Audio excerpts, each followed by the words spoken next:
Pack your things and get out of here. My smug son-in-law tossed my duffel bag into the freezing rain. We need the space for my parents. This house belongs to us now. My own daughter added her arms crossed, avoiding my eyes. I did not beg. I did not shed a single tear. I just turned around and walked away into the dark. But they had no idea that their arrogant eviction was the final step in a trap I had set months ago. When the lawyer knocked on their door a few days later, their triumphant smiles vanished, replaced by absolute panic. Wait, this cannot be right. Tell us this is not true. Before I tell you how I systematically dismantled my greedy son-in-law's entire life, let me know where you are watching from in the comments below. Hit like and subscribe if you believe that arrogance should always be punished with cold, hard facts. My name is Vincent Sterling. I am 72 years old, and for the past 50 years, I built a life brick by brick in Chicago. I am a retired urban planning contractor. My hands are calloused. My back aches when the weather turns cold, and my skin carries the deep, rich history of an African-American man who survived and thrived in a cutthroat industry. I built the very house I was standing in. My late wife Vivian and I poured our blood, sweat, and savings into this custom-built wood and stone sanctuary. It was our dream home, our fortress, the place where we raised our only daughter Maya. But tonight, that dream was being hijacked by the very people who were supposed to be family. It was a bitter Tuesday evening in December. The wind chill off Lake Michigan was brutal, rattling the window panes like a warning. But the chill inside my living room was far worse. I was standing near the entryway watching Chad, my daughter Maya's husband, drop my battered canvas duffel bag onto the hardwood floor and kick it toward the front door. Chad is 35, a white hotshot real estate broker with slicked back hair, a tailored suit he cannot really afford, and an ego the size of the Willis Tower. Pack your things and get out of here, Vince. Chad commanded, his voice dripping with condescension. You have overstayed your welcome. I looked past him into the living room. Sitting on the leather sofa I bought with Vivian for our 30th anniversary were Chad's parents, Richard and Beatrice Preston. They were sipping my expensive bourbon, looking at me with a sickening mixture of pity and absolute disdain. They had always looked down on me. To them, I was just a blue-collar worker who got lucky, a stubborn old black man taking up valuable space in a premium zip code. They had recently sold their modest condo in the suburbs to pay off some debts and needed a place to stay while they looked for a luxury downtown apartment. My house was apparently their perfect permanent solution. I turned my gaze to Maya, my own flesh and blood. The little girl I had worked 80-hour weeks for, the daughter I had put through private school and college without a single student loan. She was standing by the fireplace, her arms tightly crossed across her chest. She refused to meet my eyes, staring intensely at a spot on the rug. Maya, I said, keeping my voice steady, deep, and unnervingly calm. What is the meaning of this? She finally looked up, her expression hardened by the toxic influence of her husband's family. It is time for you to go, Dad, she said coldly. Our names are on the deed now. You signed the papers last month. Chad's parents need a place to stay right now, and this house is just too big for one person. It is our property. You need to find yourself a nursing home, or a small apartment. We will even pack the rest of your clothes and send them to you. The betrayal was a physical blow to my chest, but my face remained an unreadable mask. 50 years in the construction and urban planning business taught me that when a structure is compromised, you do not stand underneath and scream. You step back, assess the structural integrity, and prepare for the demolition. They had been pressing me for months to add their names to the deed. Chad claimed it was for estate planning purposes to avoid probate taxes if something happened to me. Maya begged, playing on my emotions, saying it would make them feel secure about the future. I knew Chad's financial situation was a house of cards. His real estate firm was struggling, his luxury car was leased, and his flashy lifestyle was funded entirely by credit. I knew they wanted the house to leverage its value to save his sinking ship. I did not raise my voice. I did not beg. I did not remind Maya of her mother's dying wish for us to stay close. I simply looked at the three of them. Richard and Beatrice were smirking. Chad was standing tall, puffing out his chest, completely confident in his perceived victory over an old, uneducated man. I slowly walked over to my duffel bag. I picked it up, feeling the weight of the few belongings I had packed when Chad cornered me in my bedroom an hour ago and told me to get out. I slung the strap over my shoulder. I looked directly into Chad's eyes. Chad, I said, my voice low and gravelly. "Are you absolutely sure you read that paperwork carefully?" Chad let out a loud, mocking laugh. He adjusted his expensive watch and smirked at his parents. "Do not worry about me, old man. I am a licensed real estate professional. I read the deed. The house is legally transferred to Maya and me. Joint tenancy with right of survivorship. You have zero legal claim to this property anymore. Now take your bag and walk out before I have to call the police and report a trespasser in the house I built for my wife." The audacity was almost impressive. Beatrice chimed in from the sofa, swirling her bourbon with a manicured hand. "It really is for the best, Vincent. You really should be around people your own age anyway. We will take excellent care of this place. We might even redecorate. It is a bit dated, do you not think, Richard? It needs a brighter, more refined aesthetic." Richard chuckled, looking at my custom mahogany shelves. "Definitely needs a modern, civilized touch." I nodded slowly. I did not give them the satisfaction of my anger. I did not give them the tears they probably expected to see from a broken father. I just tightened my grip on my bag. "Enjoy the house." "Chad," I said calmly. I turned the brass knob, pushed open the heavy oak door, and stepped out into the freezing Chicago rain. The icy wind whipped against my face, instantly soaking my jacket. I heard the door slam shut behind me, followed by the distinct heavy click of the deadbolt locking. They were locking me out of my own life. I walked down the long driveway, the freezing rain mixing with the gravel beneath my boots. I reached the end of the street, where a taxi I had called 20 minutes earlier was waiting, its headlights cutting through the violent storm. I climbed into the back seat, shaking the water from my coat. "Where to, sir?" the driver asked, looking at me through the rearview mirror. "The downtown Marriott," I replied. As the taxi pulled away, leaving the house I had loved in the rearview mirror, I did not feel a sense of loss. I felt the cold, sharp focus of a hunter who had just watched his prey step willingly into a steel trap. Chad thought he was a genius. He thought his real estate license and his smooth talking had outsmarted a retired black contractor. He thought he had just secured a multi-million-dollar asset for absolutely nothing. But Chad made the fatal mistake that arrogant people always make. He assumed that because I wore work boots and flannel because I worked with my hands, I did not understand the intricacies of property law better than he did. I pulled my smartphone from my pocket. My hands were perfectly steady. I dialed a number I had programmed on speed dial. It rang twice before a sharp, professional voice answered the line. "Sterling and Associates. Graham speaking." "Graham, it is Vince," I said, looking out at the city lights blurring in the rain against the window. "Vince. Good evening." "Did it happen?" Graham asked. "Just exactly as we predicted," I replied. "Chad just threw me out into the rain." Maya stood there and watched. He practically bragged about reading the deed. I could hear the satisfied, dangerous smile in Graham's voice. He read the deed, but he certainly did not check the county registry for the underlying parcel division, did he? No, he did not. I said, a grim smile finally touching my lips. "Activate the subdivision clause tomorrow morning, Graham. They took the bait. It is time to drop the hammer. Consider it done, Vince. Get some rest tonight. The real fun starts very soon." I hung up the phone and leaned back against the leather seat of the taxi. I was 72 years old, but tonight I felt reborn. Maya and Chad wanted my property. They wanted to strip me of my dignity and throw me to the curb so his entitled racist parents could drink my liquor and live in my home. But they were about to learn a brutal lesson in urban planning and legal strategy. When you try to evict the architect from the building he designed, you better make absolutely sure you own the ground it is standing on. And Chad Preston, the hotshot real estate broker, was about to discover that he owned absolutely nothing but the wood and the bricks. The dirt beneath his feet belonged to me, and the rent was about to be due. The taxi dropped me off at the entrance of the downtown Marriott. The bellhop rushed forward to take my battered canvas duffel bag, his eyes briefly registering the sharp contrast between my worn work boots, my damp jacket, and the polished marble floors of the lobby. I did not care.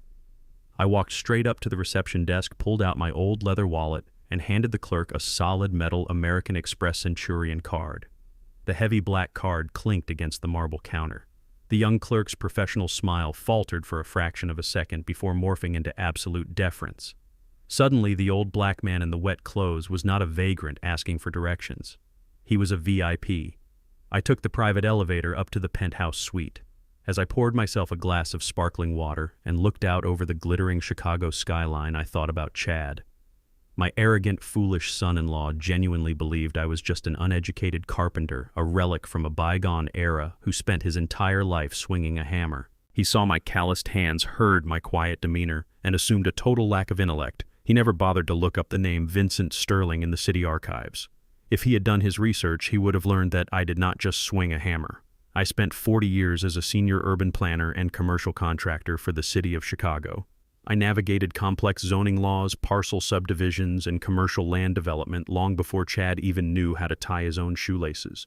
Vivian and I built that beautiful custom wood house with our own hands, that much was true.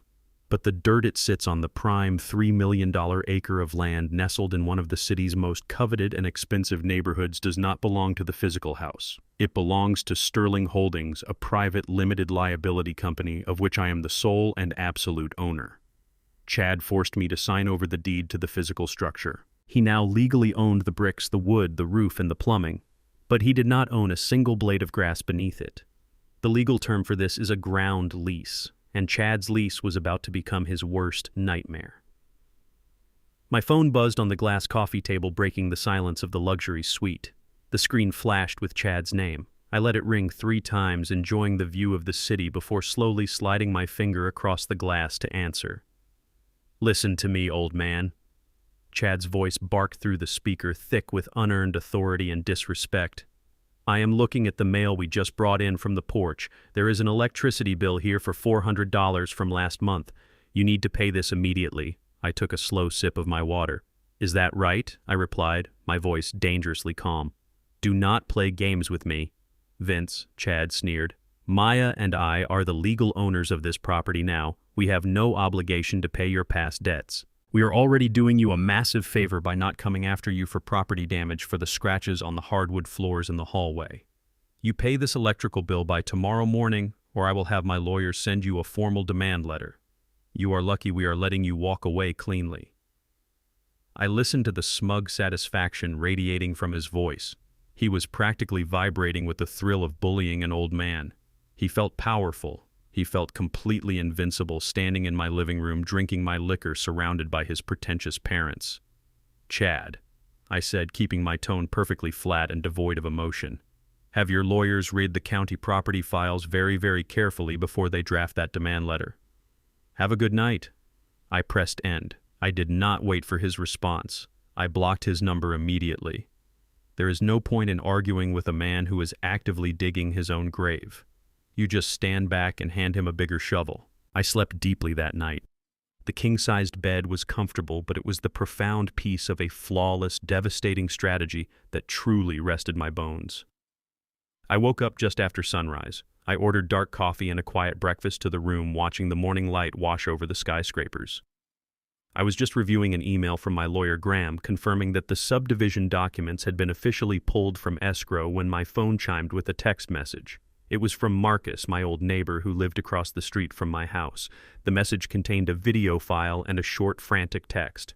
"Vince, what is happening over there? I thought you said you were just doing some light redecorating."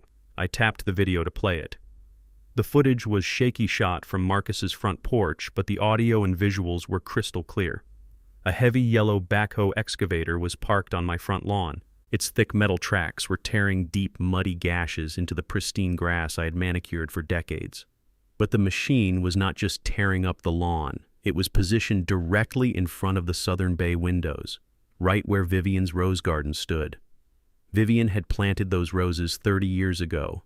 She had cultivated rare, deep red and climbing white roses that wrapped perfectly around the custom wooden trellises I had built for her with my own 2 hands. When she got sick, when the cancer took her strength and kept her confined to the house, her only joy was sitting by that window and watching those roses bloom. After she passed away, that garden became sacred ground to me. I tended to it every single day.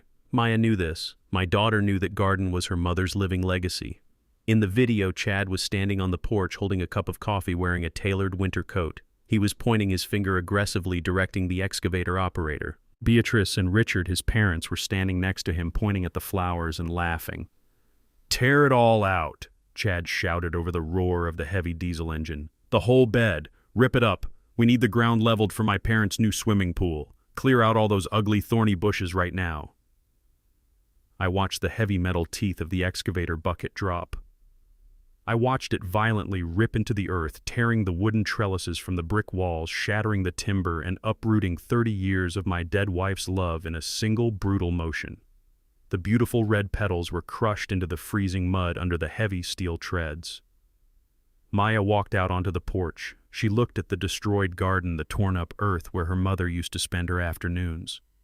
For a brief second, I thought I saw hesitation in her posture, but then Chad wrapped his arm around her waist, kissed her cheek, and whispered something in her ear. She nodded, turned her back on her mother's ruined garden, and went back inside the house without saying a word to stop them.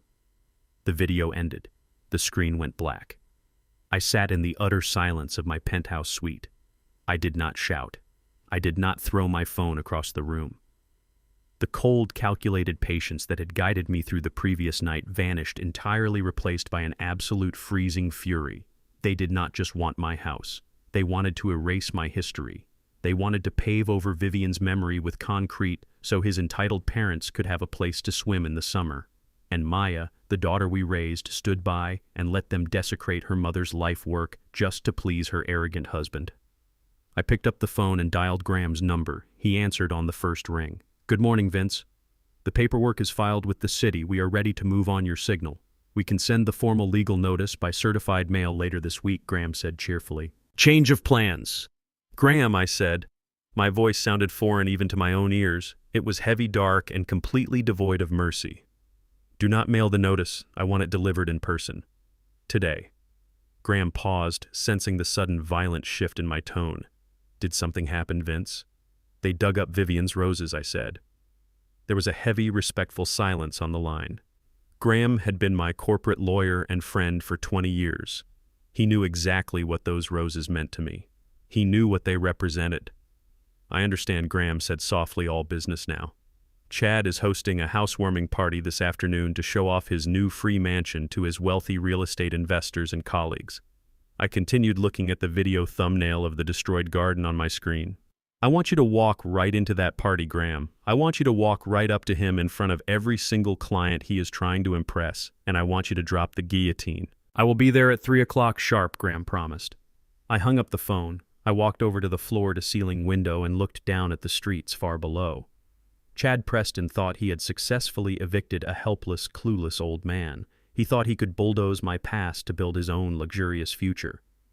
But he was about to learn that the ground he was standing on was a legal minefield, and I had just pressed the detonator. I sat in the quiet luxury of my penthouse suite, staring at the glowing screen of my laptop. When Chad demanded my keys and threw me out into the freezing rain, he was so blinded by his own arrogance that he forgot one crucial detail. I built that house. I wired every single room. The integrated smart home security system was registered to a private offshore server under my name. I still had complete visual and audio access to the entire property. I did not log in to spy. I logged in to disconnect the system and leave them in the dark. But before I could hit the deactivate button, the live feed from the living room caught my attention. Richard and Beatrice Preston were standing in the center of the main hall. They were holding mugs of expensive coffee that I had purchased, examining the hand-carved mahogany archways and the deep, rich Brazilian walnut floors that my late wife Vivian and I had spent 2 years sourcing. I had designed that space to reflect warmth, history, and strength. It was a testament to our success. Beatrice waved her manicured hand with a look of absolute disgust. "It is just so incredibly dark and heavy," she complained, her voice echoing clearly through my laptop speakers. "It has that very specific older generation urban aesthetic." "You know what I mean, Richard. It feels a bit too ethnic for a modern, civilized neighborhood, like a blues club from the 70s. We simply cannot host our high society friends in a place that looks like this." Richard chuckled, tapping his expensive shoes against my hardwood floors. "Absolutely, Beatrice. It lacks refinement. It lacks class. We will have contractors come in tomorrow. We will paint all this depressing dark wood stark white. We will rip up these heavy tribal rugs and put down some sleek marble. We need to wash out the ghetto chic vibe and civilize the place before the housewarming party." My blood turned to ice, but not because of their blatant, thinly veiled racism. I expected that from them. What broke my heart was what happened next. My daughter Maya walked into the frame. She heard everything they said, the house her mother had loved. The culture her father had proudly embedded into the architecture was being mocked and degraded. I waited for her to defend her legacy. I waited for the strong, educated black woman I had raised to put them in their place. Instead, Maya smiled a weak, desperate smile. She nodded eagerly, desperate to please her white in-laws. "You are completely right," Beatrice, Maya said. "It is so terribly dated. Dad always insisted on these heavy, depressing colors. Do not worry. We will modernize it completely. We will erase all of this and make it bright and elegant just the way you like it." I closed my laptop. The soft click of the screen shutting echoed in the silent hotel room. The last tether of paternal guilt I felt toward Maya snapped and dissolved into nothing.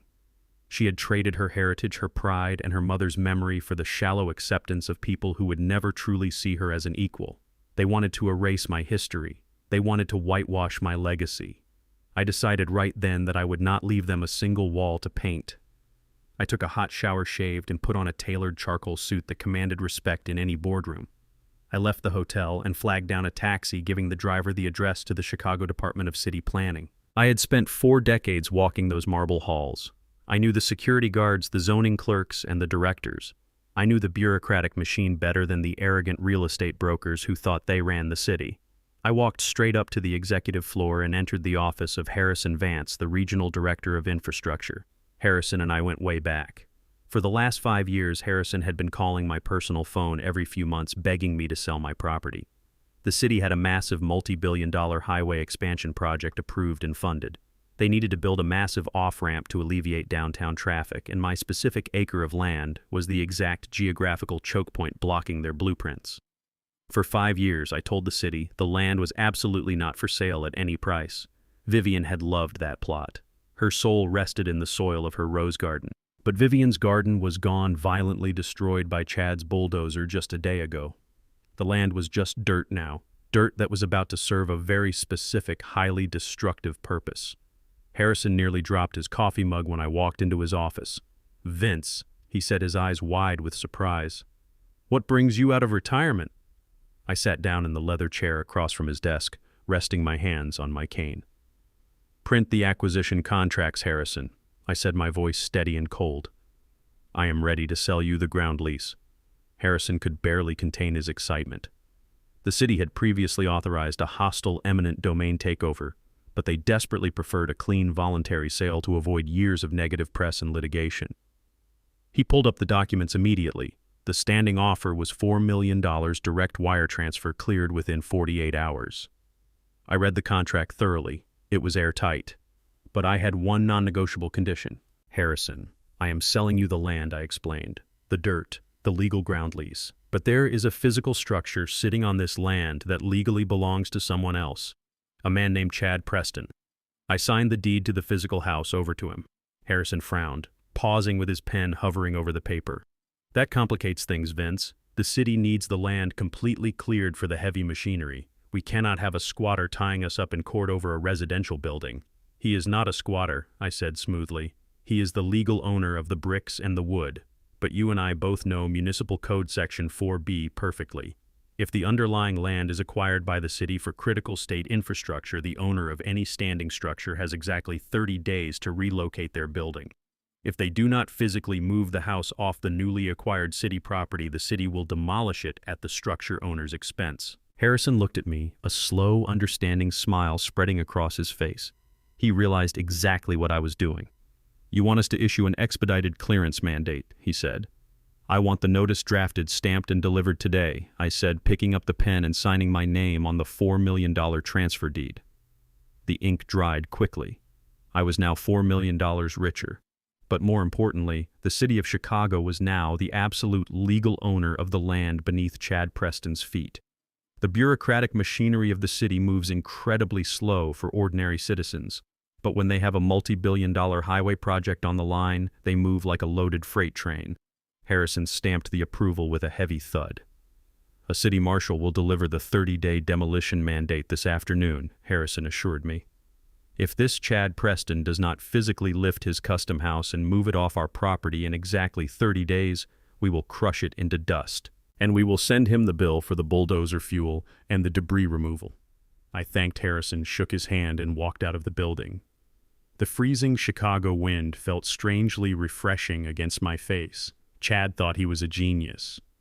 He was hosting a massive, extravagant housewarming party tonight. He had invited all his wealthy investors, his arrogant real estate colleagues, and his snobby parents to celebrate his brilliant acquisition of a free mansion. He was going to drink champagne and brag about how he outsmarted a naive old black man. He had absolutely no idea that he was throwing a party inside a building that was officially scheduled for execution. The clock was ticking and the wrecking ball was already on its way. I sat in a dimly lit booth at a quiet working-class tavern directly across the street from my property. I ordered a neat glass of bourbon. The amber liquid burned my throat, matching the quiet, controlled fire burning in my chest. Through the rain-streaked window of the tavern, I had a perfect, unobstructed view of the sprawling custom home Vivian and I had designed. Tonight it was lit up like a Christmas tree. Valets were running back and forth in the freezing rain, parking a parade of leased luxury vehicles on the gravel driveway I had laid with my own hands. Chad was throwing his extravagant housewarming party. He invited the absolute worst kind of people: wealthy, pretentious real estate developers, aggressive commercial investors, and corporate sharks. These were the exact people he desperately needed to impress to save his failing brokerage firm. He was using my house as a giant stolen billboard to project an illusion of immense success and wealth. I reached into my coat pocket, pulled out my smartphone, and placed a single wireless earbud into my right ear. When Chad kicked me out, he was so blinded by his own victory that he forgot who installed the smart home system. I had disabled the security cameras earlier to avoid any legal gray areas regarding video recording, but I left the high-fidelity audio receivers active. The microphones I had embedded in the ceiling beams were highly sensitive. Suddenly, the ambient noise of the party flooded my ear. I heard the clinking of crystal champagne glasses, the loud fake laughter of corporate elites, and the smooth jazz playing from my custom surround sound system. I heard the sharp tapping of a silver spoon against a glass. The music faded out. Chad was taking center stage. I looked through the massive bay window across the street and saw him standing on the grand staircase landing. He was holding a glass of expensive champagne, grinning like a king overlooking his conquered territory. Maya stood a few steps below him, wearing a tight designer dress, looking more like a decorative accessory than a partner. His parents, Richard and Beatrice, were front and center, beaming with unearned pride. "Thank you all for coming tonight." Chad's voice boomed through the speakers, echoing directly into my ear. "Welcome to our new home. I know a lot of you have been asking how a boutique broker like me managed to secure a prime piece of real estate in this exact neighborhood without taking out a massive commercial mortgage. Well, let me tell you a little secret about the real estate game. It is not always about capital. Sometimes it is about recognizing an opportunity that is too old and too uneducated to know its own value." A wave of low laughter rippled through the crowd. My grip tightened around my bourbon glass, but my face remained an unreadable mask. Chad took a sip of his drink and continued. "My lovely wife Maya had a father who lived here. A stubborn old black guy, a blue-collar worker.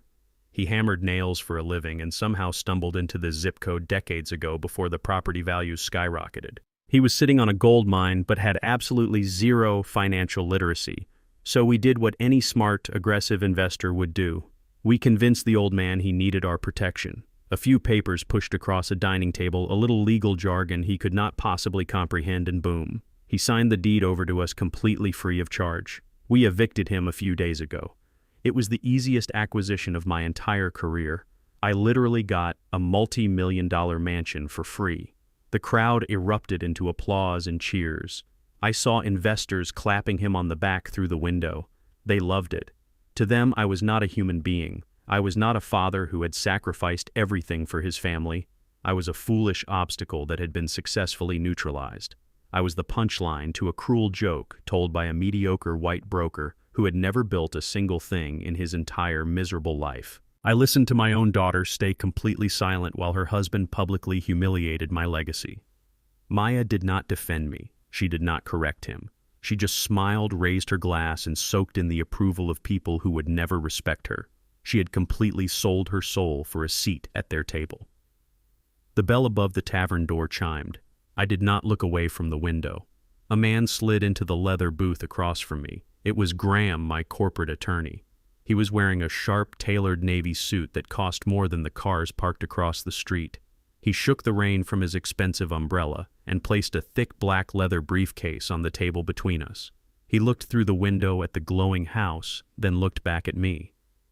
"They look like they are having a truly wonderful time," Graham noted. His voice was smooth and professional, but it was layered with a dangerous, predatory amusement. It would be an absolute tragedy if someone were to ruin the mood. I took a slow sip of my bourbon and set the glass down on the wooden table. "You have the documents?" I asked quietly. Graham patted the heavy briefcase. "I have the certified parcel subdivision records. I have the legal ground lease establishment proving you own the dirt. I have the demand for retroactive land rent. And most importantly, I have the 30-day demolition mandate officially stamped, signed, and authorized by the City of Chicago Infrastructure Director. Everything is perfectly legal, bulletproof, and ready for immediate delivery." I looked back at the house. Chad was pouring more champagne, laughing loudly with a group of older investors who were probably ready to hand him millions in capital based on the grand illusion of his success. He thought he was completely untouchable. He thought his tailored suit and his skin color gave him an inherent, unquestionable right to take what belonged to me. He thought the game was over. "It is time, Graham," I said, my voice as cold as the wind outside. "Go knock on the door, hand the documents to him in front of everyone. Make sure his wealthy investors hear every single word you say." Graham smiled. It was the cold, calculating smile of a lawyer about to secure the ultimate kill. He picked up his briefcase, stood up, and buttoned his jacket. He walked out of the tavern and disappeared into the freezing rain.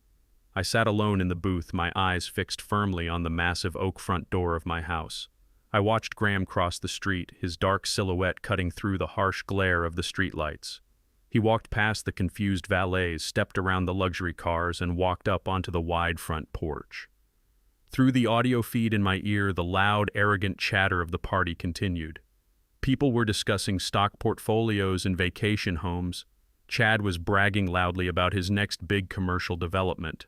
Then the heavy brass knocker struck the solid oak door. 3 loud, distinct, authoritative thuds echoed through the grand foyer. The music seemed to quiet down. The loud conversations paused. Someone walked over and opened the heavy door. The storm was no longer just outside in the rain. It had officially arrived at their doorstep. The door creaked open. I heard the voice of a hired butler asking for an invitation. Graham did not even break his stride. I watched from across the street as my lawyer, a man who charged $1,000 an hour and earned every single penny of it, walked straight into the grand foyer. He did not take off his wet overcoat. He did not hand over his umbrella. He marched directly into the center of the living room like a judge entering a courtroom. The smooth jazz music was abruptly cut off. Through the window, I saw the crowd of wealthy investors part like the Red Sea. They were predators, and they instantly recognized a bigger, more dangerous predator walking into their territory. Chad was still standing on the lower steps of the grand staircase, his champagne glass frozen midair. Maya was right beside him, her fake smile faltering as she stared at the imposing figure of my attorney. Richard and Beatrice Chad's parents looked completely offended by the intrusion. "Excuse me?" Chad's voice echoed through my earpiece, loud and dripping with arrogant irritation. "Who are you? This is a private invite-only event. You cannot just walk into my house." Graham stopped right in front of the massive marble kitchen island. He placed his heavy black leather briefcase on the pristine surface. The dull thud resonated through the quiet room. He looked up at Chad, his expression completely devoid of warmth. "Good evening, Chad," Graham said, his voice projecting clearly across the room so that every single investor, developer, and banker could hear him. "My name is Graham Sterling. I am the senior partner at Sterling & Associates, and I represent Mr. Vincent Sterling, the man you so graciously bragged about evicting just a few moments ago." A collective murmur swept through the room. The investors exchanged confused and intrigued glances. They loved a good spectacle, especially when it involved someone else's money. Chad let out a forced, nervous laugh, trying to maintain his alpha male facade in front of his wealthy guests. He took a step down the stairs, trying to look imposing. "Oh, I see." The old man went crying to a lawyer. "Well, Mr. Sterling, you are wasting your billable hours. Maya and I are the legal registered owners of this property. The deed was signed, notarized, and filed. Your client gave it away. Now I'm going to have to ask you to leave before I call the police."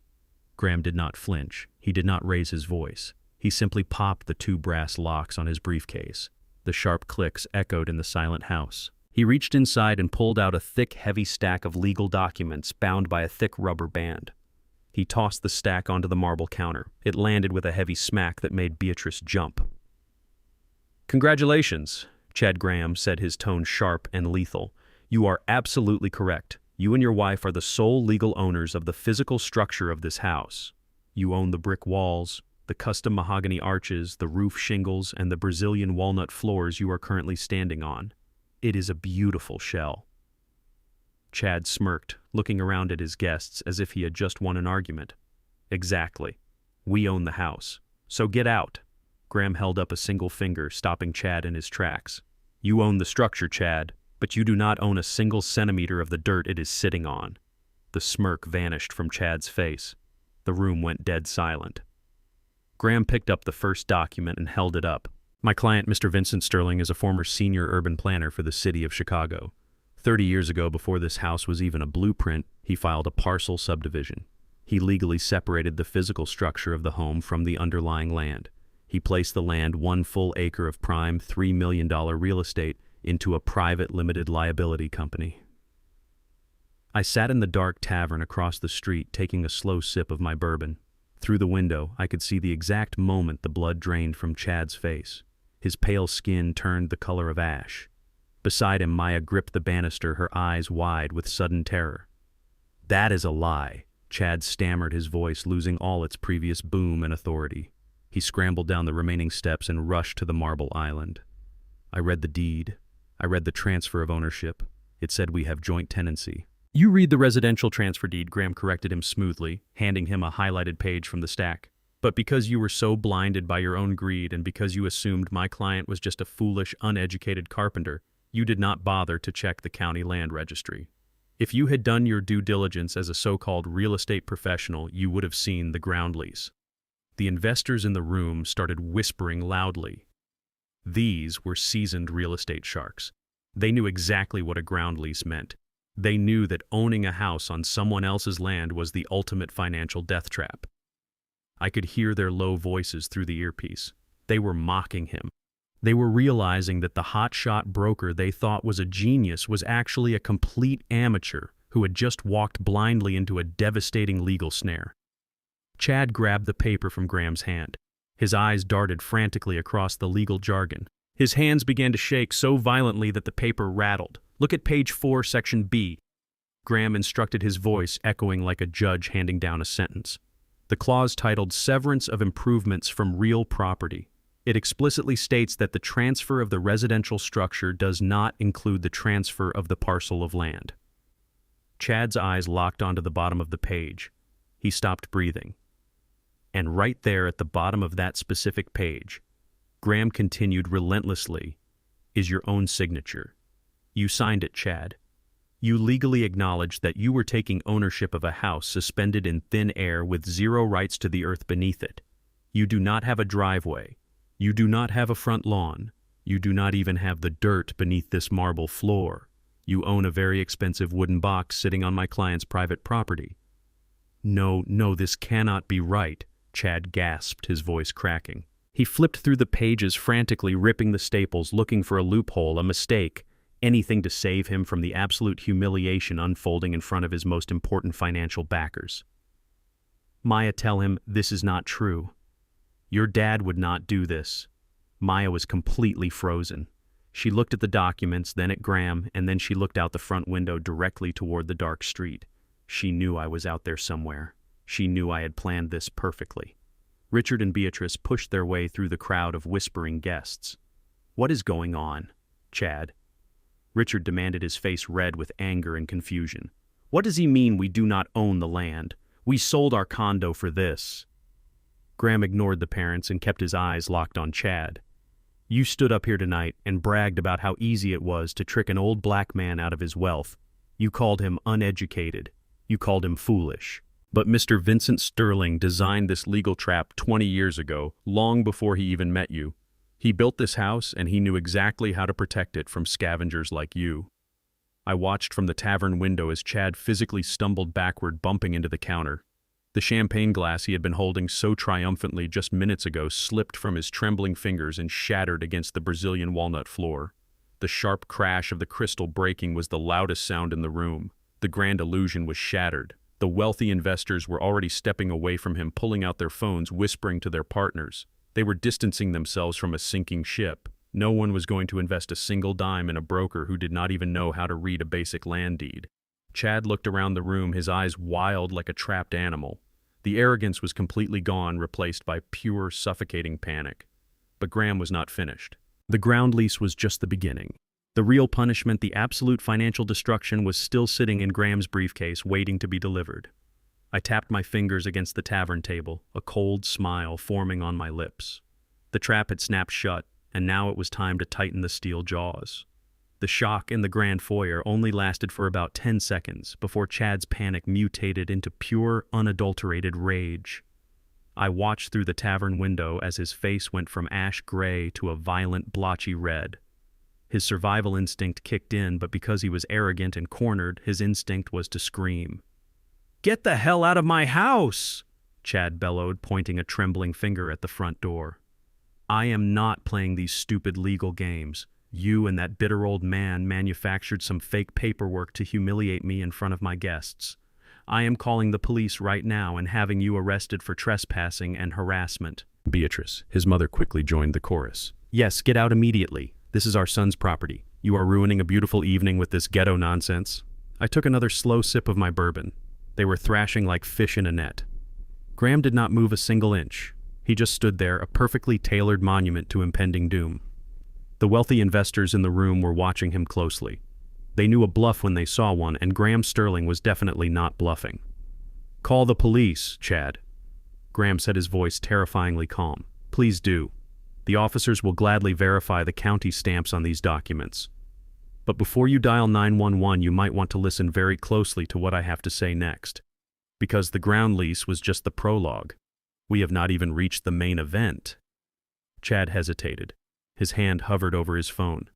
The room was so quiet I could hear the rain lashing against the windows through my earpiece. The investors leaned in. They smelled blood in the water. Graham reached into his black leather briefcase and pulled out a second document. He slapped it down onto the marble island right next to the ground lease. As I explained, Graham began adjusting his suit jacket. "You own this physical house, but my client owns the land beneath it. For the past several years, Mr. Vincent Sterling generously waived the ground rent because his daughter lived here.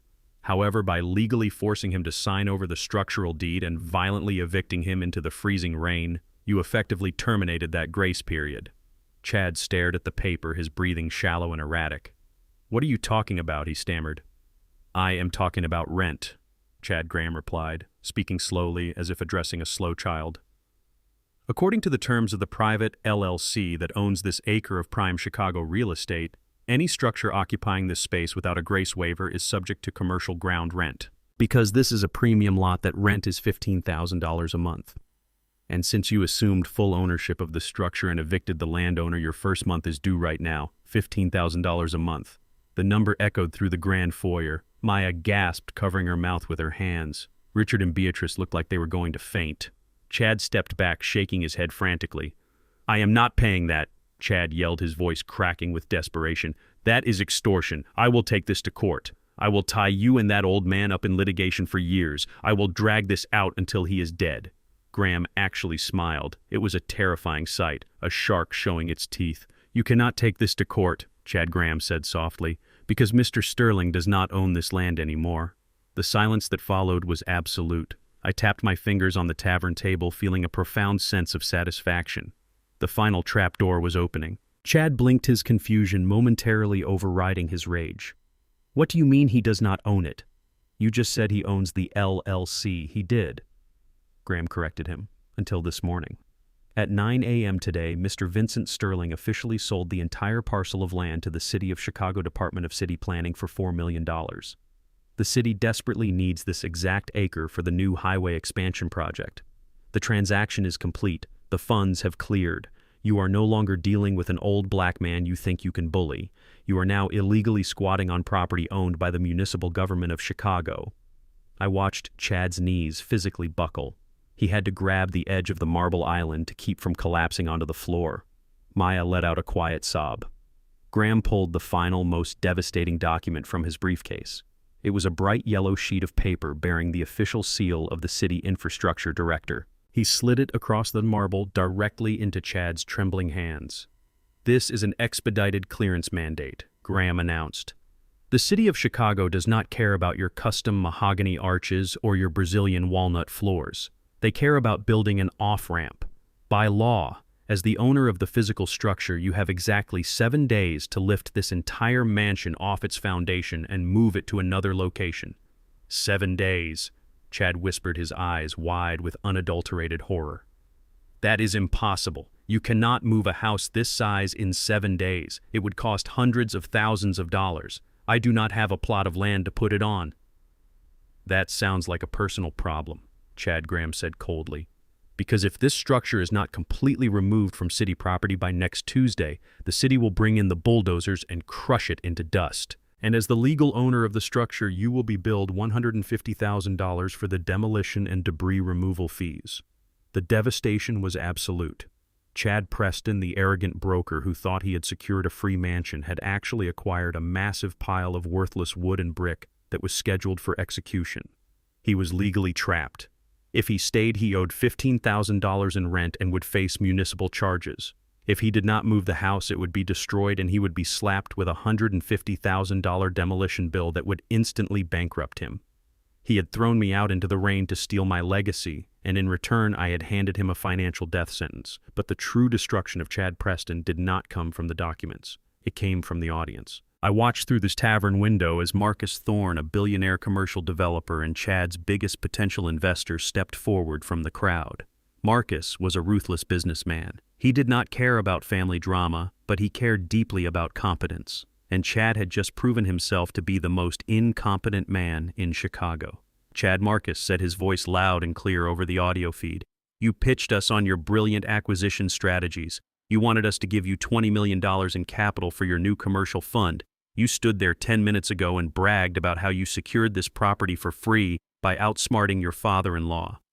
Chad turned to him, his eyes pleading. "Marcus, please listen to me. This is just a misunderstanding. I can fix this. I just need a bridge loan to cover the legal fees." Marcus shook his head in disgust. "You did not check the ground lease, Chad. You bought a house on stolen dirt. That is day one real estate law. If you are stupid enough to fall into a trap set by a retired contractor, you are way too stupid to handle our money." Marcus turned to the other investors. "We are done here. Gentlemen, let us go." The mass exodus began. The wealthy elites, the bankers, the developers Chad had spent months desperately courting all turned their backs on him. They walked toward the front door, leaving their champagne glasses on side tables and mantelpieces. Chad ran after them, literally begging, "Please do not leave. I have other properties. I have other deals lined up. Do not do this." Nobody even looked at him. They walked out the door, grabbing their coats, eager to distance themselves from the toxic sinking ship that was Chad Preston's career. Within 5 minutes, the grand housewarming party was completely dead. The only people left in the massive, echoing living room were Chad, Maya, his horrified parents, and my lawyer.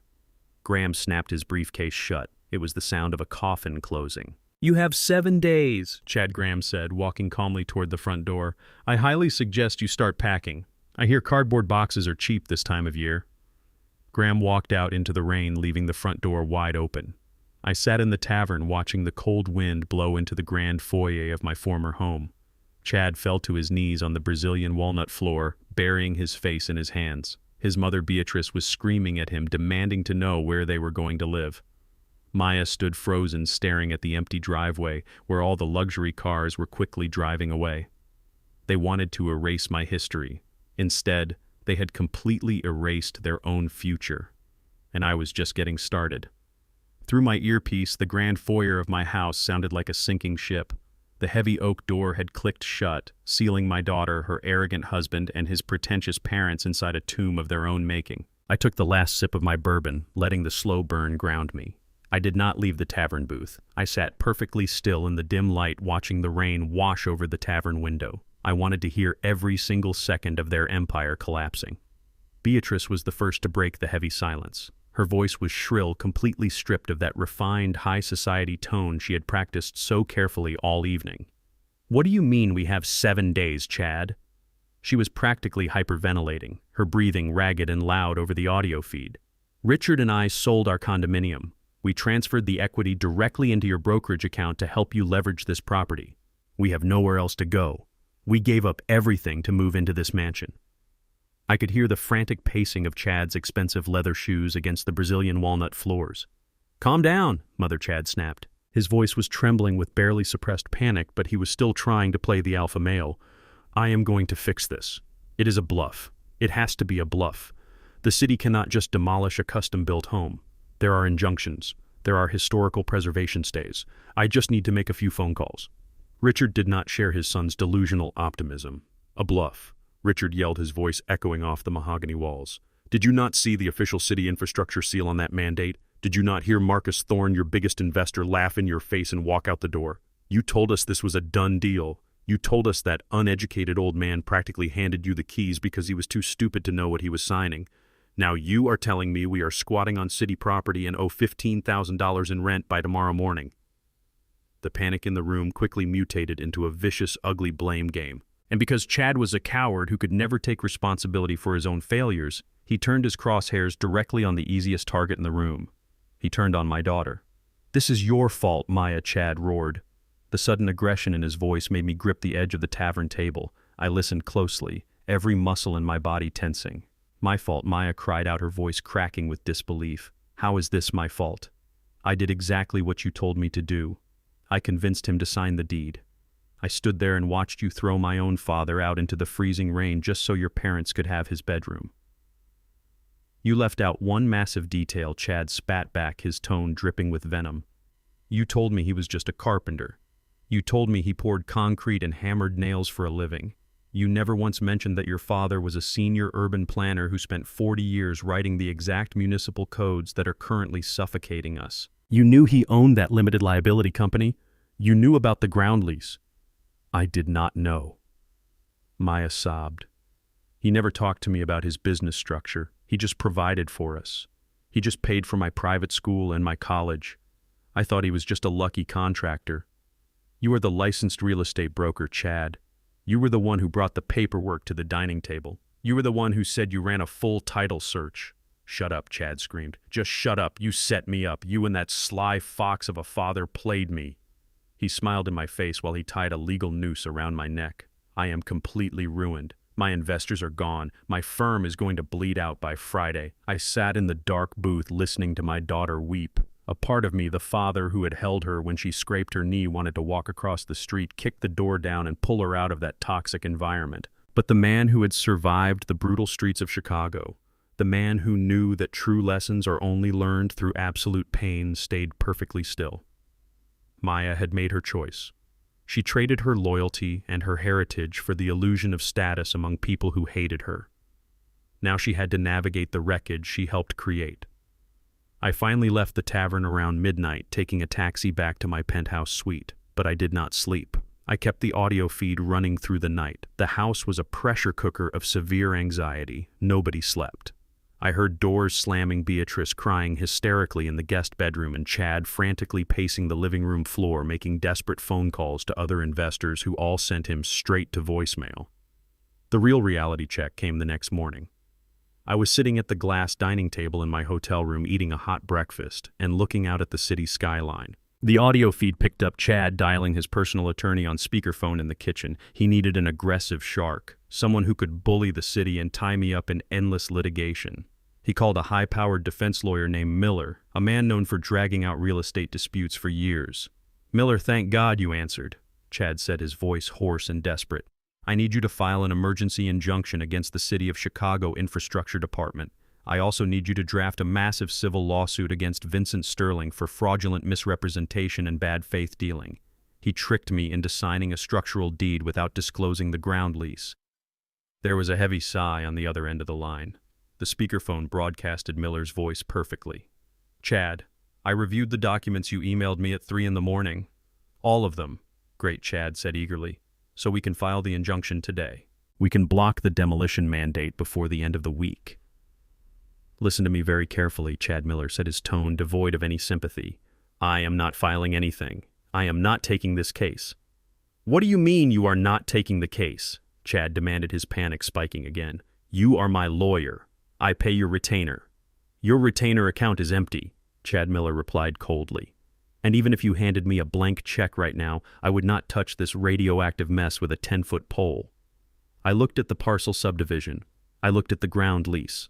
I looked at the transfer deed you willingly signed. Vincent Sterling did not trick you. He executed a flawless, legally perfect maneuver. The documents are ironclad. He owned the dirt. He kept the dirt. He gave you the wood and the bricks, and you signed an acknowledgement of severance. But he did not disclose the city acquisition, Chad argued desperately. He knew the city wanted the land. That is bad faith. It is not bad faith to sell your own private property to the municipal government. Miller shot back, sounding annoyed. He was the sole owner of the land. He had zero legal obligation to inform the owner of the physical structure about his land transactions. You failed to perform basic due diligence. Any first-year law student would have checked the underlying parcel ownership before assuming a deed. You acted arrogant. You moved too fast, and you walked right into a perfectly legal trap set by a man who is clearly much smarter than you are. There has to be a loophole. Chad pleaded, his voice breaking into a pathetic whine. There is always a loophole. I will lose everything. The city is demanding $150,000 for demolition fees if I do not move the house in 6 days. I do not have that kind of cash. My business accounts are overdrawn. My parents gave me all their equity. Then I highly suggest you declare personal and professional bankruptcy immediately, Miller advised. Because if you try to fight the city of Chicago on an eminent domain acquisition where they already hold the clear title, they will absolutely crush you. They will garnish your future wages. They will seize your firm's remaining assets. You have no legal legs to stand on, Chad. You are completely cornered. Do not call this office again. The phone clicked. The dial tone echoed loudly through my custom kitchen. I heard a loud, violent crash. Chad had picked up one of Vivian's favorite ceramic vases and hurled it against the wall. The sound of shattering clay was followed by a long, agonizing scream of pure defeat. He was trapped. He had no money, no investors, no lawyer, and no escape route. The walls of the beautiful home he thought he had stolen were literally closing in on him. The wrecking ball was coming, and he was chained to the foundation.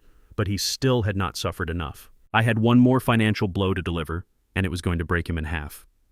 The glowing screen of my smartphone illuminated the dark mahogany coffee table in my penthouse suite. It was buzzing violently, vibrating against the glass. The caller ID displayed a name I had spent my entire life trying to protect. Maya, my only daughter. The little girl I had carried on my shoulders, the teenager I had shielded from the harsh realities of the world, and the grown woman who had stood silently with her arms crossed while her husband threw my life into the freezing rain. I let it ring. I sat back in the leather armchair and took a slow, deliberate sip of my black coffee. I knew this call was coming. When the high-priced defense lawyer hung up on Chad, when the reality of absolute financial ruin finally pierced their bubble of arrogance, I knew they would look for an escape hatch. And historically, I had always been Maya's escape hatch. Whenever she made a mistake, whenever she overdrew her bank account or failed a class, I was the one who quietly fixed it. She was calling me now because she expected the old forgiving father to answer. But that father died the moment she let them bulldoze her mother's rose garden. On the fifth ring, I reached out and slid my finger across the smooth glass of the screen. I brought the phone to my ear. I did not say hello. I simply breathed, letting the heavy, cold silence stretch across the line. Dad, are you there? Maya's voice cracked through the speaker. It was not the cold, dismissive tone she had used in my living room 3 nights ago. This voice was frantic trembling, soaked in thick, desperate tears. It was the sound of a woman watching her entire fake empire burn to the ground. I am here, Maya, I said. My voice was low, deep, and completely devoid of any paternal warmth. It was the voice of a contractor assessing a condemned building. Dad, please, you have to stop this, she sobbed, her breath hitching wildly. You are destroying us. Chad is literally having a panic attack on the kitchen floor. His parents are throwing their clothes into garbage bags because they are terrified the city is going to send the demolition crews while they are sleeping. We have no money, Dad. The investors walked out. Chad's business accounts are completely empty. You have made your point. You won.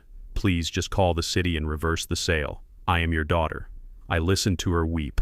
Decades ago, the sound of her crying would have moved mountains for me. I would have moved heaven and earth to dry her tears. But today her tears just sounded like a cheap negotiation tactic. "You were my daughter," I corrected her calmly. "The woman crying on this phone is just a stranger experiencing the consequences of her own actions." "Dad, please do not say that," she wailed, her voice echoing with absolute desperation. "I did not want to do this to you. I swear I did not want to. Chad forced me. He pressured me every single day. He told me his real estate firm was going under and that leveraging your house was the only way to save our marriage. His parents were constantly in my ear, judging me, making me feel like I did not belong in their family unless I proved my loyalty to them. I was scared. I was trapped. I did not know what else to do. Her excuses were pathetic. She was trying to play the victim, trying to gaslight me into believing she was just a helpless bystander in my eviction. My jaw tightened, but my voice remained perfectly level. Trapped. I repeated, letting the word hang in the air like a heavy stone. "You were not trapped, Maya. You drove a leased luxury car to country club dinners while I worked overtime to pay for your education. You stood in the grand foyer of the house your mother and I built with our bare, bleeding hands. You watched a mediocre, arrogant man throw my winter coat and my duffel bag out into the freezing Chicago storm.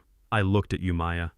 I looked right into your eyes before I walked out that door. You did not look trapped. You looked inconvenienced." She let out a loud, gut-wrenching sob. "I am sorry. I am so sorry. Mom would be horrified if she saw what is happening to us. She would never want you to do this to me." The mention of her mother was a fatal mistake. A cold, dark fury ignited in the center of my chest, burning away any microscopic trace of mercy I might have had left. "Do not ever put your mother's name in your mouth," I warned her, my voice dropping to a dangerous, lethal whisper. "You stood on the porch and smiled while your husband brought a yellow excavator to tear up her rose garden. You nodded your head like an obedient little servant when your racist mother-in-law called our heritage a ghetto aesthetic. You sold your soul, your pride, and your bloodline for a seat at a table where those people will never ever let you eat." "Dad, no, please," she begged, but I cut her off completely. "When you stood there and watched them throw my life into the rain, I did not see anyone holding a gun to your head. I did not see anyone forcing you. You made a choice. You chose your husband. You chose his entitled, pathetic family. You chose their side of the street. Now you get to help them pay the toll. Do not call this number ever again." I pulled the phone away from my ear and pressed the red button, cutting the line. I tossed the phone onto the coffee table. The silence in my hotel room returned thick and absolute. I felt no guilt. I felt no regret. I only felt the profound, necessary peace of removing a cancerous tumor from my life. I picked up my wireless earpiece from the table and slipped it into my ear. I had left the audio surveillance feed running in my former house. I wanted to know exactly how the enemy camp was reacting to the final closure of their escape route. Through the earpiece, I heard the dull thud of Maya dropping her phone onto the hardwood floor. She let out a long, agonizing scream of pure defeat. It was the sound of reality completely crushing her delusions.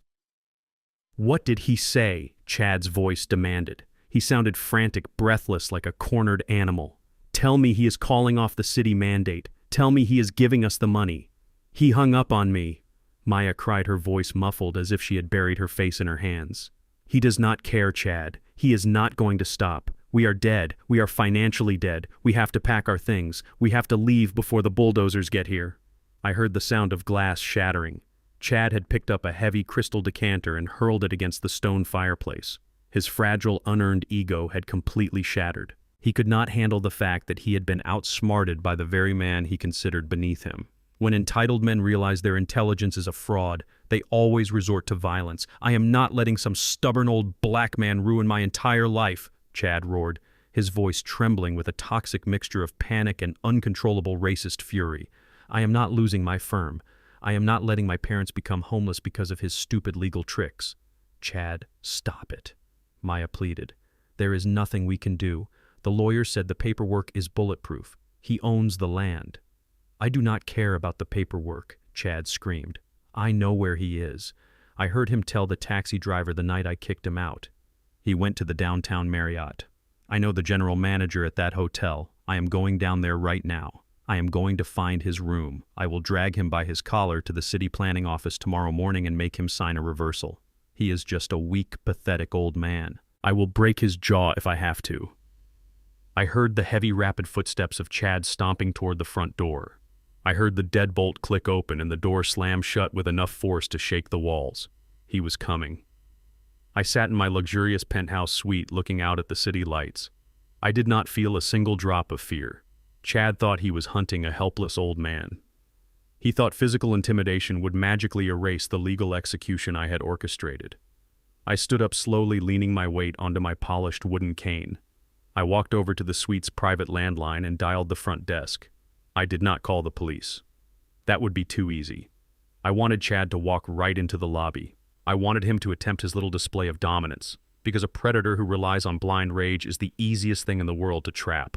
Let him come. I was ready. I did not stay in my penthouse suite to wait for Chad. If you know a violent storm is heading directly for your house, you do not hide up in the attic. You go down to the foundation to watch it break against the concrete. I took the private elevator down to the grand lobby of the Marriott. It was past midnight. The lobby was a masterpiece of quiet, intimidating luxury. Soft amber lighting reflected off the polished marble floors, and the air carried the faint, rich smell of expensive leather and citrus. I chose a high-backed mahogany armchair near the center of the room, positioning myself directly in the line of sight from the revolving glass entrance doors. I ordered a dark black coffee from the night concierge. Then I made one very specific phone call to the chief of hotel security. He was a retired Chicago police captain I had worked alongside on several complex city zoning projects a decade ago. We had a mutual respect built on years of navigating city corruption. I told him a very desperate, very angry man was about to breach his lobby with the intention of doing me physical harm. I asked him for a small favor. He was more than happy to oblige. I also knew there were 2 plainclothes undercover officers finishing their shift at the hotel lounge. The timing was absolutely flawless. I sat there sipping my coffee, the porcelain cup warm against my calloused hands. I tapped my fingers in a slow, steady rhythm on the armrest. 10 minutes later, the heavy glass revolving doors were shoved violently out of their tracks. Chad burst into the lobby. He looked absolutely deranged. The slick, arrogant real estate broker who had thrown my luggage into the freezing rain just a few hours ago was completely gone. His expensive tailored suit was totally soaked, clinging to his body like a wet trash bag. His slicked back hair was plastered to his forehead, dripping muddy water onto the immaculate marble. He was panting heavily, his chest heaving, his eyes wide and bloodshot. He looked exactly like a cornered rat who had just realized the steel trap had snapped shut over his tail. He frantically scanned the massive lobby, completely ignoring the startled nightstaff and the few late-night guests. Then his wild, desperate eyes locked onto me. He marched across the pristine floor, his wet leather shoes squeaking loudly, leaving a pathetic trail of dirty water in his wake. His fists were clenched tight at his sides. He actually thought he was intimidating. He genuinely believed that his youth, his blind rage, and his sheer entitlement gave him the upper hand. He thought the rules of his privileged life applied everywhere he went, even in a room where he was clearly outmatched. He stopped right in front of my chair, trying to tower over me. I did not flinch. I did not look up immediately. I took another slow, deliberate sip of my coffee, feeling the rich, dark warmth slide down my throat. "You son of a bitch," Chad hissed. His voice was trembling with a toxic cocktail of panic and raw, unfiltered, racist fury.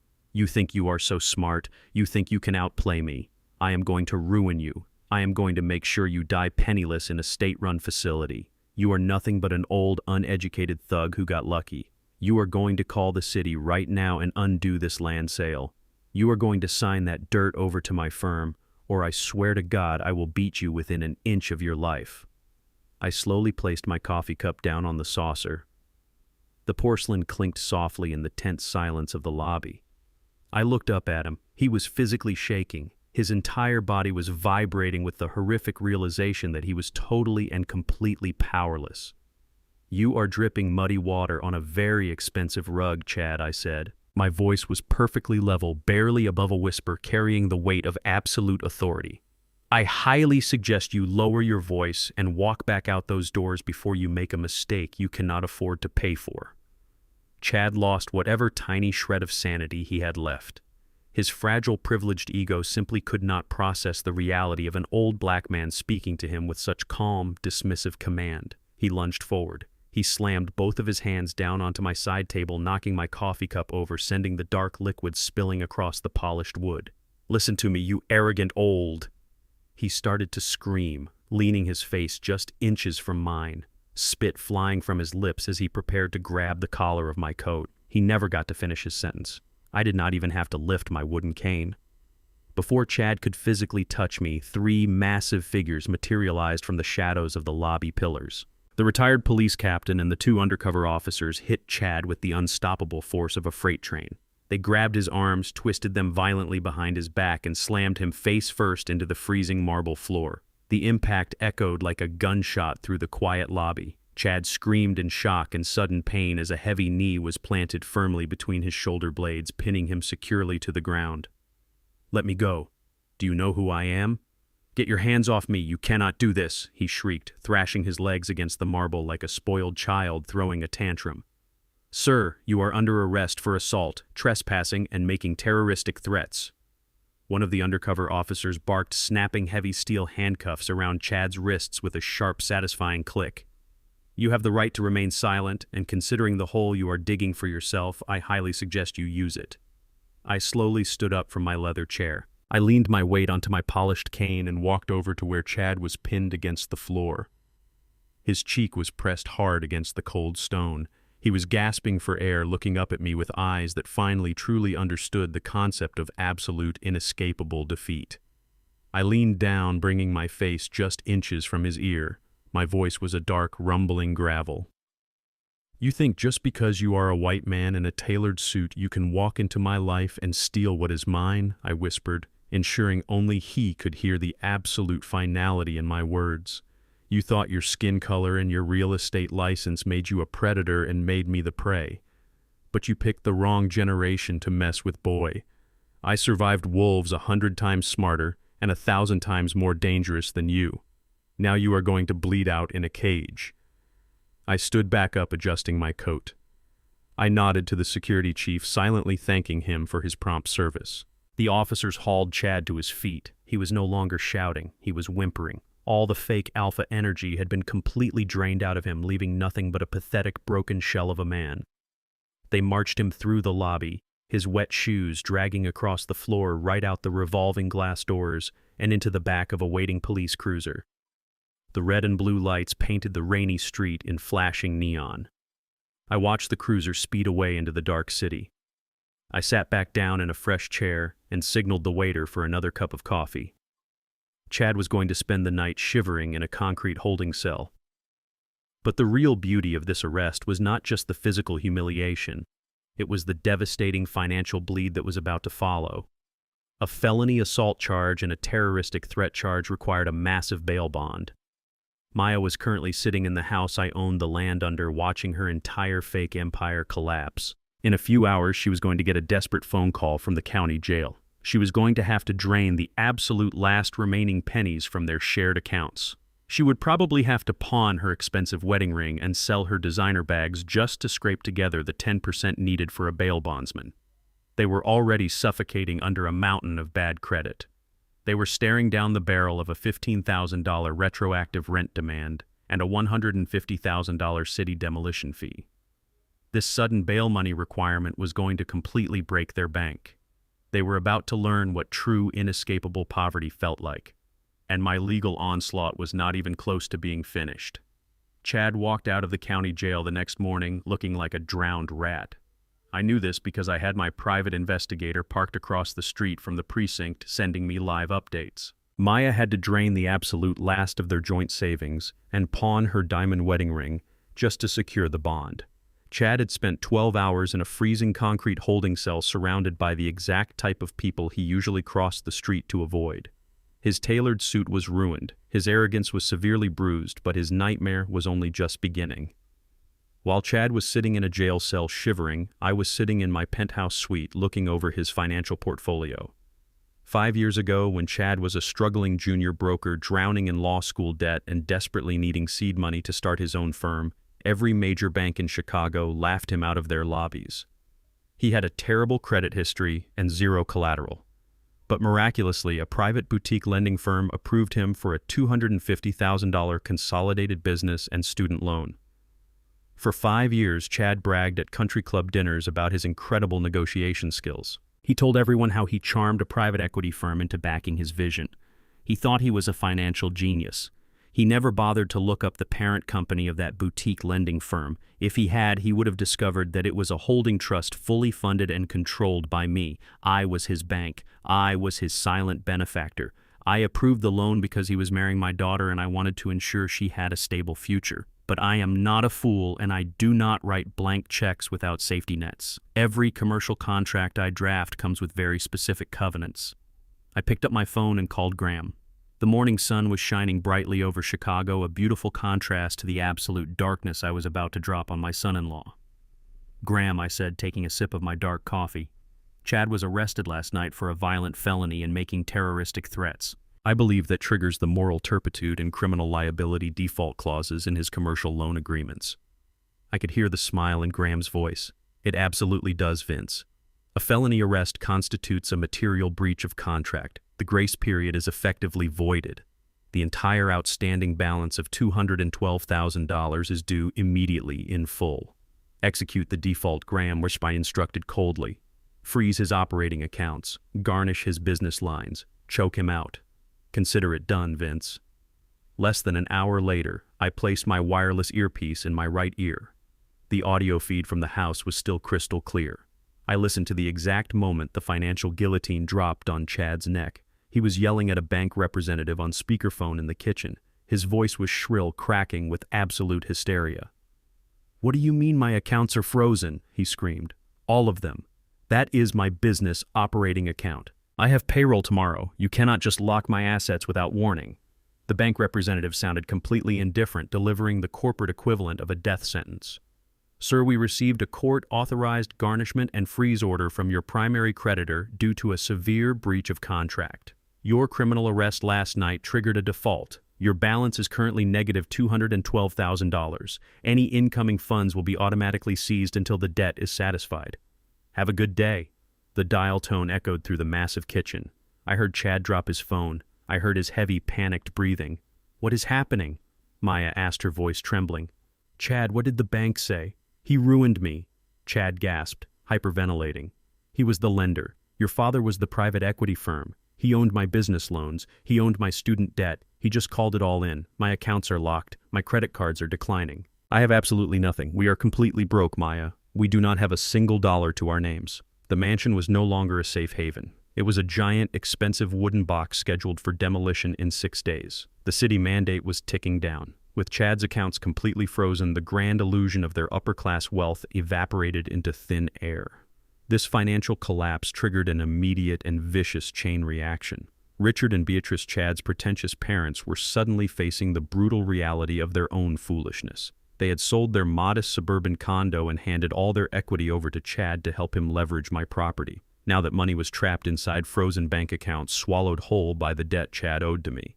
They had to pack their things. They could not stay in a house that was legally mandated for destruction, and Chad could not even afford to buy them a cup of coffee, let alone a room at a luxury hotel. I listened through the earpiece as the scene unfolded in the grand foyer. It was the most satisfying and heartbreaking audio I had ever heard. Satisfying because the arrogant invaders were being violently expelled. Heartbreaking because my daughter was finally seeing the true face of the family she had chosen over her own father. Richard and Beatrice were hauling heavy garbage bags filled with their expensive designer clothes down the grand staircase. They had no suitcases large enough for a sudden eviction. The wealthy, refined socialites who had looked at my mahogany walls and called them ghetto were now stuffing their silk shirts into black plastic trash bags. They were waiting for a cheap budget taxi to take them to a rundown, roach-infested motel on the industrial outskirts of the city. Beatrice was weeping, but it was not tears of sadness. It was tears of pure, venomous rage. And because Chad was her golden boy, she aimed all of her vicious hatred directly at the only available target. My daughter. "This is all your fault," Beatrice hissed at Maya. Her voice was sharp and cruel, completely stripped of any polite society manners. "You and your vindictive, evil father. We welcomed you into our civilized family, and you brought us nothing but a curse." Maya sounded shocked, her voice small and broken. "Beatrice, please. I did not know he was going to do this. I lost everything too. You lost nothing because you are nothing, Richard barked, stepping forward to back up his wife. You come from a family of deceitful, manipulative thugs. We should have never let our son marry someone from your background. You are bad luck. You are absolute trash, Maya. You dragged our successful son down into the gutter with you. I gripped the armrest of my leather chair. My blood boiled. They were showing their true ugly racist colors. They never loved Maya. They only tolerated her because they thought she came with a massive inheritance they could eventually absorb. Without my money to act as a shield, Maya was nothing to them but an unwanted outsider.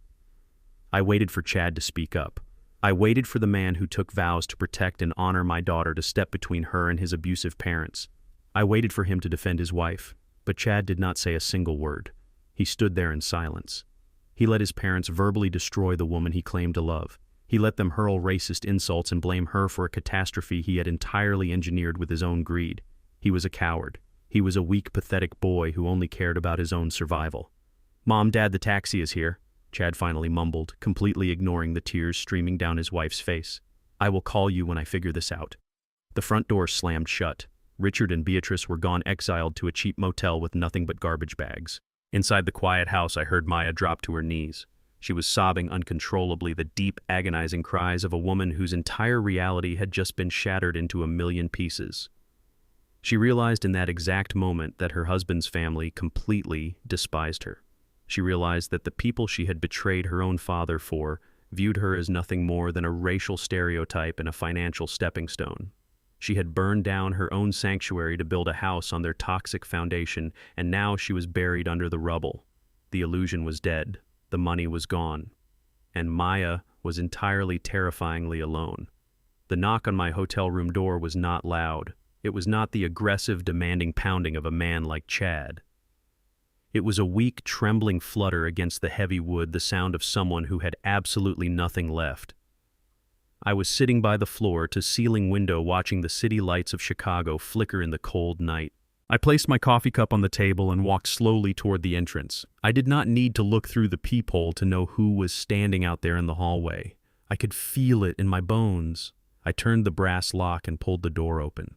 Maya was standing there, but she looked completely unrecognizable. The polished, pristine woman who had worn a tight designer dress and a perfect, arrogant smile at the housewarming party was entirely gone.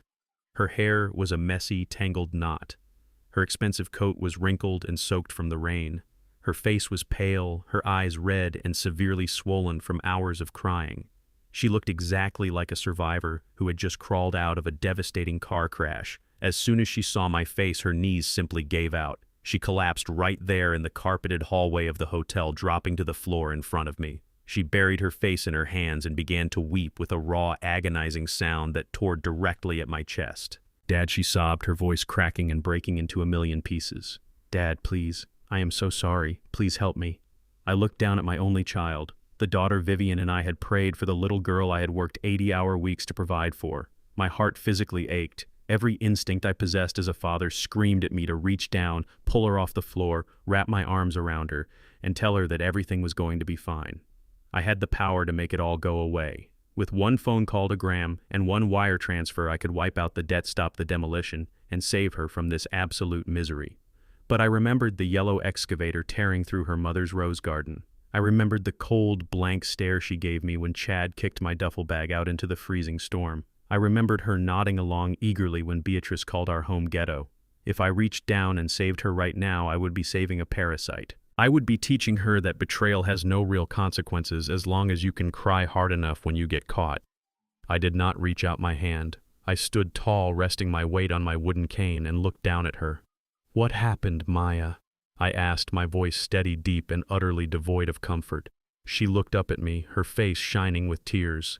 "Chad left me," she gasped, struggling to catch her breath. After his parents took a taxi to a motel, he completely lost his mind. He started throwing things. He screamed that I ruined his life. He packed a suitcase and walked out the door. He told me he is filing for an emergency divorce first thing tomorrow morning. I let out a slow, quiet breath. It was exactly the cowardly move I expected from a man like him. He thinks he can escape the debt, I stated simply. He thinks if he divorces you, he can claim you committed fraud against him by hiding my ground lease, and he can dump the demolition fees and the frozen loan accounts entirely onto your name. He thinks he can leave you holding the bag." Maya nodded frantically, her hands gripping the bottom of my trousers. Yes, that is exactly what he said. He said he is going to tell the judge that I manipulated him into taking the deed. He said he is going to leave me with absolutely nothing. Dad, I have no money. My accounts are tied to his, and the bank locked them all. I do not have a place to sleep tonight. The house is freezing because the utility companies cut the power. Please, Dad. I was stupid. I was so stupid. Just let me come inside. Let me stay with you. I will do whatever you want. I will leave him forever. I looked at her desperate, pleading eyes. It was the hardest moment of my entire 72 years on this earth. Harder than pouring concrete in the freezing winters. Harder than burying my beautiful Vivian. Because right now, I had to deliberately break my daughter's heart in order to save her soul. I gently but firmly stepped back, pulling the fabric of my trousers out of her desperate grip. I raised you to be an educated, strong, independent woman, Maya, I said, my voice echoing in the quiet hotel corridor. Your mother and I gave you every tool you needed to build a beautiful life. But instead of building your own house, you decided to steal mine. You sold your soul to a man and a family who looked down on you. You traded your heritage, your pride, and your own father for the shallow approval of people who absolutely despise your roots. Dad, please, I know, she cried, reaching out for me again. I did not stop speaking. You stood in that grand foyer and smiled while they mocked the blood and sweat that paid for your private schools. You let them erase your mother's memory just to fit into their miserable, pretentious world. They saw you as a convenient stepping stone to get to my assets, and now that the stone is broken, they are tossing you into the garbage. I watched the devastating truth of my words sink into her chest. She stopped reaching for me. She just kneeled there weeping, crushed by the absolute reality of her situation. You came here tonight because you want me to be your safety net. I continued, my tone lowering into a sad, heavy whisper. But I cannot save you from the life you voluntarily chose, Maya. If I bail you out of this, you will never understand the true cost of your betrayal. You will never learn how to stand on your own 2 feet. You have to face this storm alone. You have to feel the cold. You have to fight your own way out of the corner you painted yourself into. This is a lesson you must learn by yourself. Dad, where am I supposed to go? She whispered, her voice totally defeated. I have nothing.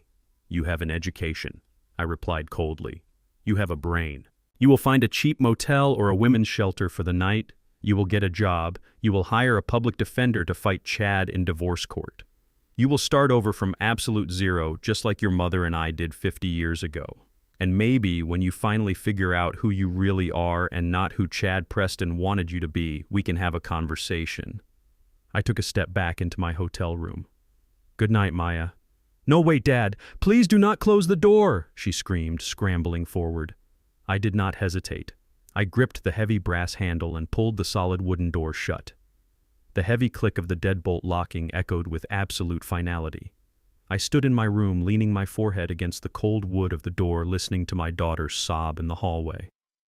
I closed my eyes, letting a single silent tear roll down my weathered cheek. It was brutal. It was agonizing. But it was the only way she would ever survive the real world. I walked away from the door and turned off the lights.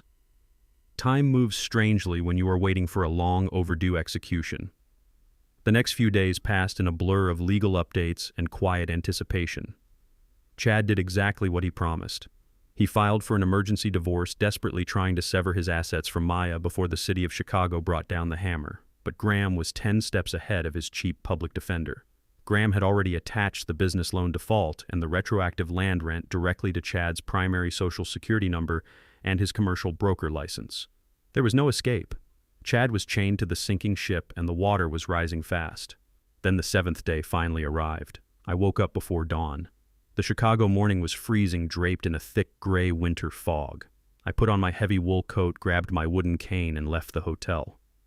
I did not take a taxi this time. I walked. I wanted to feel the cold air in my lungs. I wanted to walk the same streets I had walked when I was a young contractor building a life from nothing. I reached the corner of my old neighborhood just as the sun began to peek through the heavy gray clouds. The street was quiet, but it was not empty. A deep mechanical rumble vibrated through the asphalt beneath my boots. It was a sound I knew very well, the sound of heavy industrial diesel engines.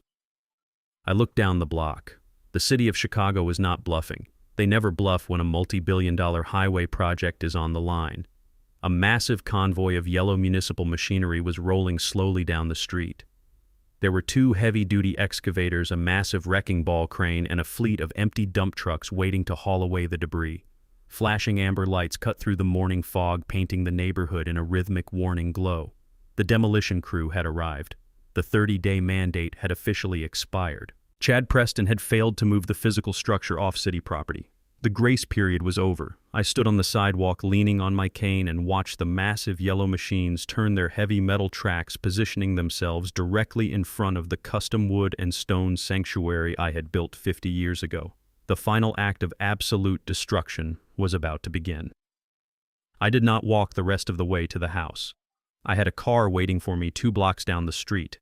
It was a brand new jet black Mercedes-Benz S-Class.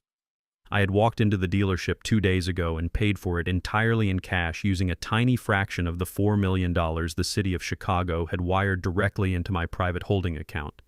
I slid into the driver's seat, feeling the soft heated leather against my aching back. I drove slowly, letting the powerful engine purr as I pulled up right across the street from the property line. I put the car in park and rolled down the tinted window. The crisp winter air filled the cabin, but I was perfectly warm. I rested my arm on the doorframe and watched the grand finale of the trap I had set. The massive yellow bulldozers and the wrecking ball crane were already idling at the curb. Their heavy diesel engines rumbled like hungry beasts, sending thick plumes of white exhaust into the freezing morning fog. A team of city contractors in neon safety vests and hard hats stood by the property line holding clipboards and drinking coffee from thermos flasks. They were just waiting for the official green light. The 30-day clearance mandate had officially expired at midnight. The grace period was dead. And then there was the Preston family. The wealthy, cultured, refined white socialites who had looked at my custom mahogany walls and called them ghetto.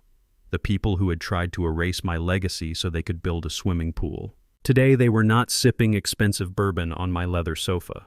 Today they were doing manual labor in the freezing mud. I watched Richard Chad's father, his face purple and sweating profusely in the bitter cold. He was struggling to carry a heavy taped-up cardboard box down the front steps. He stumbled over his own feet, almost dropping the box into the dirt. Beatrice was right behind him. Her pristine designer hair was tied up in a messy, frantic bun. She was wearing a pair of dirty gray sweatpants, dragging heavy black plastic garbage bags filled with their belongings across the driveway. They had rented a cheap, beaten-up U-Haul truck that was parked haphazardly near the sidewalk. The luxury vehicles Chad had leased to impress his investors were completely gone. The moment his business accounts were frozen and his loans defaulted, the banks had swooped in and repossessed every single car. Now these arrogant people who thought they were royalty were forced to load their entire lives into the back of a rented moving van. Chad ran out of the front door carrying a stack of framed photographs and a desk lamp. He looked like a walking corpse. His eyes were deeply sunken, his skin was pale and sickly, and he had not shaved in days. He was frantically yelling at his parents to move faster. The panic radiating from him was palpable even from across the street. He knew the clock had run out. I sat in the comfort of my Mercedes watching them scramble. There is a very specific type of poetry in watching arrogant people carry the absolute weight of their own consequences. They thought their skin color and their perceived status made them invincible. They thought they could just push an old black man out into the freezing rain and steal the fruits of his 50 years of labor. Now they were the ones being thrown out, stuffing their stolen dreams into cheap cardboard boxes while the city machinery waited to crush their castle. At exactly 8 o'clock in the morning, the site foreman for the city of Chicago checked his watch. He nodded to his demolition crew. He walked past the idling excavators, stepped over the ruined remains of Vivian's rose garden, and walked straight up the driveway toward the U-Haul truck. Chad dropped a box of kitchenware into the back of the van and turned around his chest, heaving with exhaustion. "Excuse me," the foreman said, his voice loud, carrying clearly across the quiet street. "Are you Chadwick Preston?" "Yes, that is me," Chad gasped, holding up his hands in a desperate plea. "Please, we just need another hour. We are getting the last of our things out of the living room." Just give us 1 more hour. You do not have an hour, Mr. Preston, the foreman said with zero sympathy. The eviction mandate expired at midnight. This property is now an active municipal demolition zone. You need to clear the premises immediately for your own safety. If you go back inside that structure, I will have the police remove you for trespassing on a state construction site. Beatrice dropped a garbage bag into the mud and ran over, grabbing Chad by the arm. Chad, do something. Tell them they cannot do this. We still have antique furniture inside. We have to get our things. The foreman pulled a bright pink carbon copy invoice from his heavy metal clipboard. He did not care about their antique furniture. He was a city worker doing his job, executing the very laws I had helped write decades ago. He handed the pink paper directly to Chad. Mr. Preston, as the legally registered owner of the physical structure that is currently in violation of the municipal clearance mandate, you are hereby served with the official demolition and debris removal invoice. Chad took the pink paper with trembling hands. I watched his wild eyes scan the printed numbers.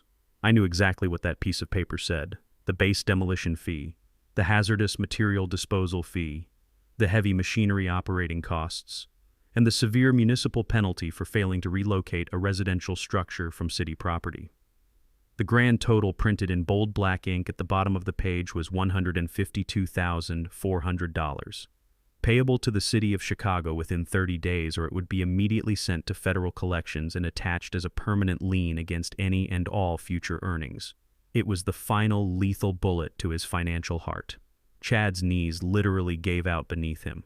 He collapsed against the back bumper of the rusted U-Haul truck, sliding down the metal until he was sitting in the freezing cold mud of the driveway.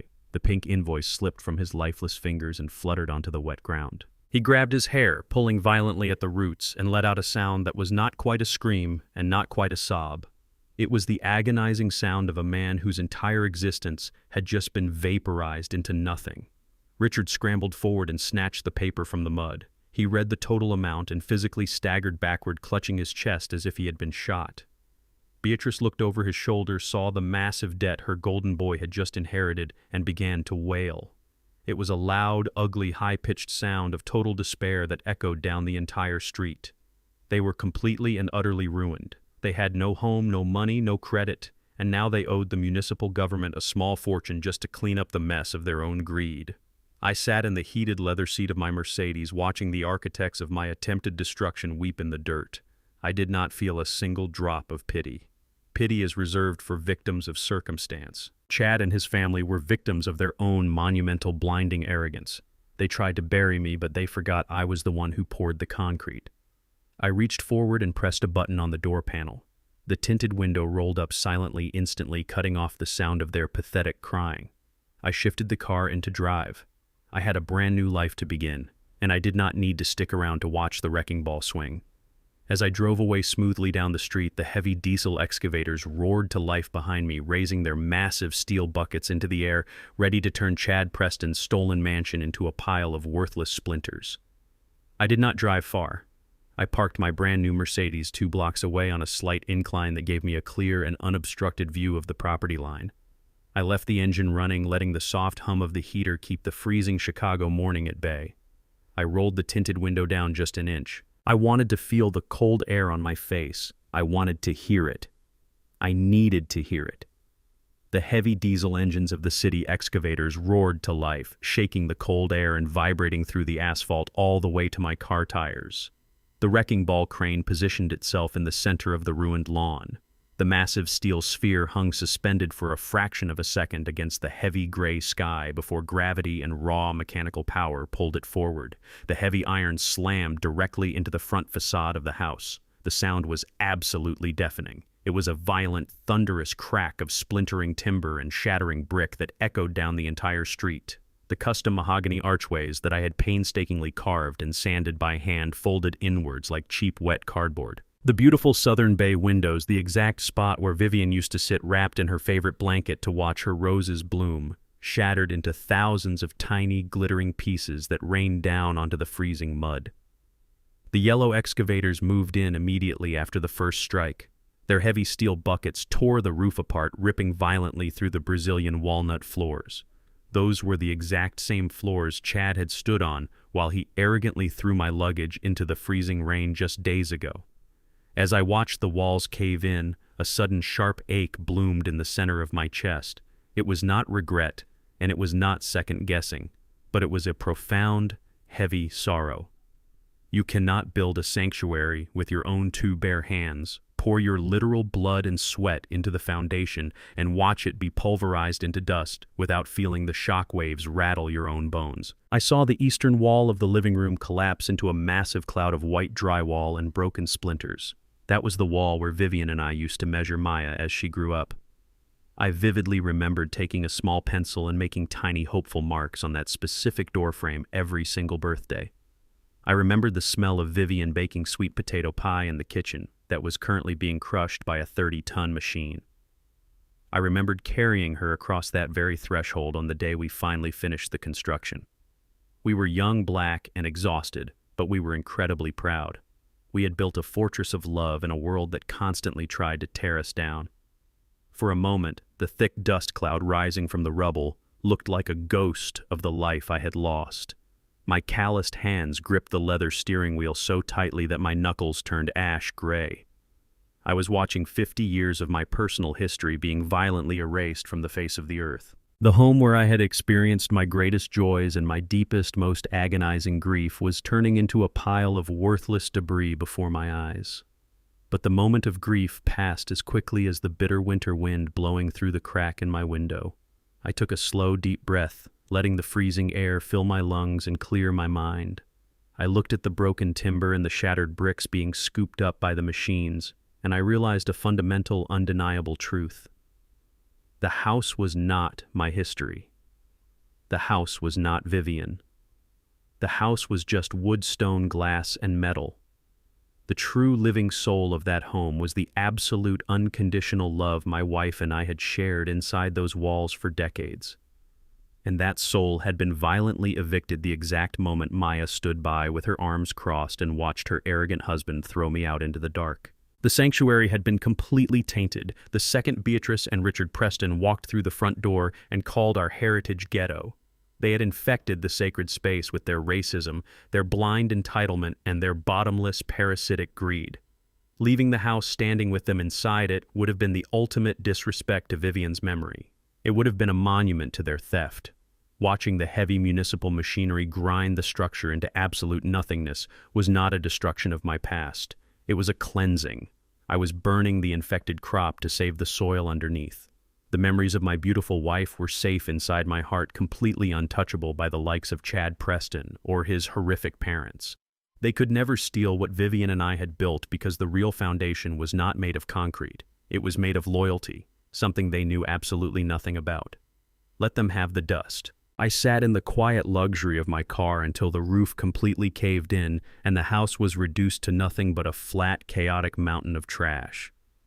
The city contractors were already moving the massive dump trucks into position to haul the debris away.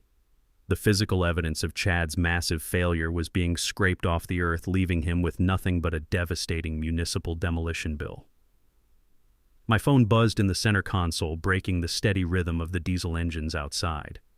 It was a secure priority notification from my offshore private banking application. I picked up the device and looked at the glowing screen.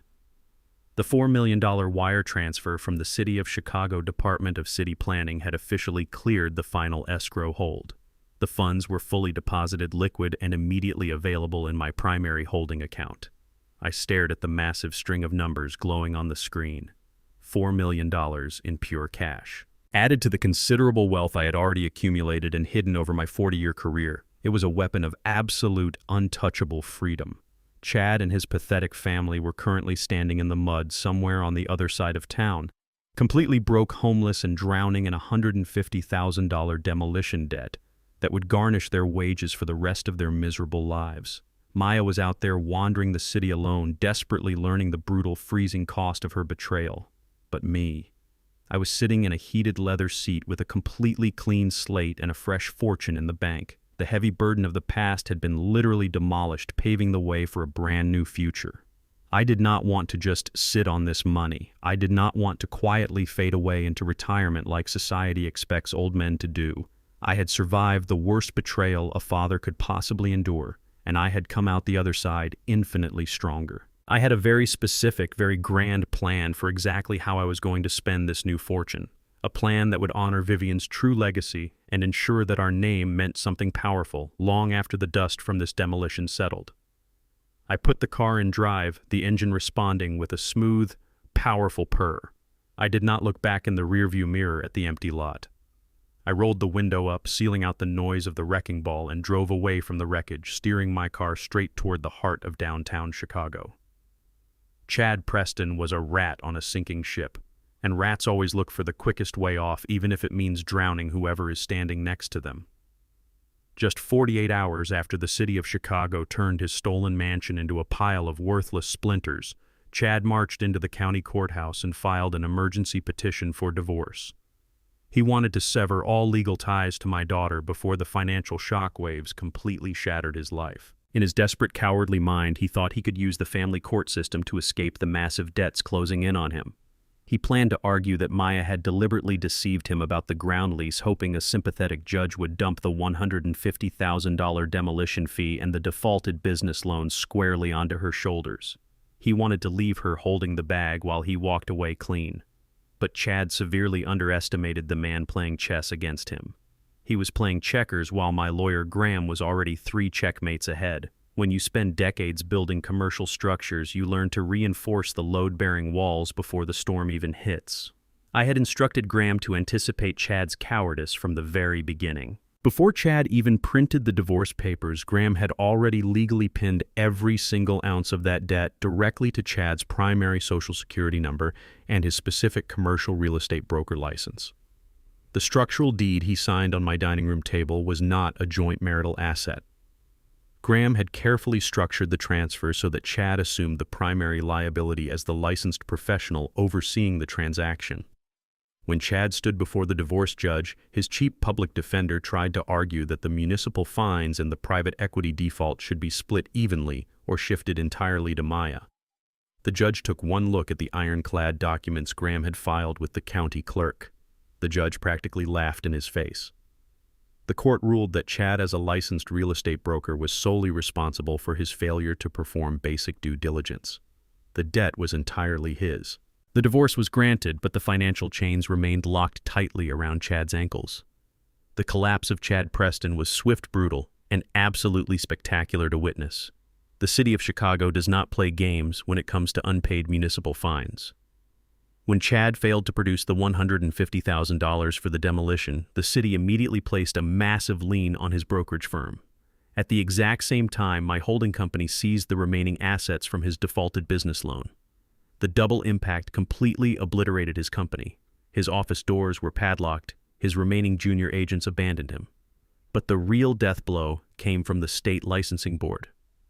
Because Chad had been found grossly negligent in a major real estate transaction, and because his business was currently being dismantled by federal and municipal creditors, the Illinois Department of Financial and Professional Regulation launched an immediate investigation. They did not just suspend his broker license, they revoked it permanently.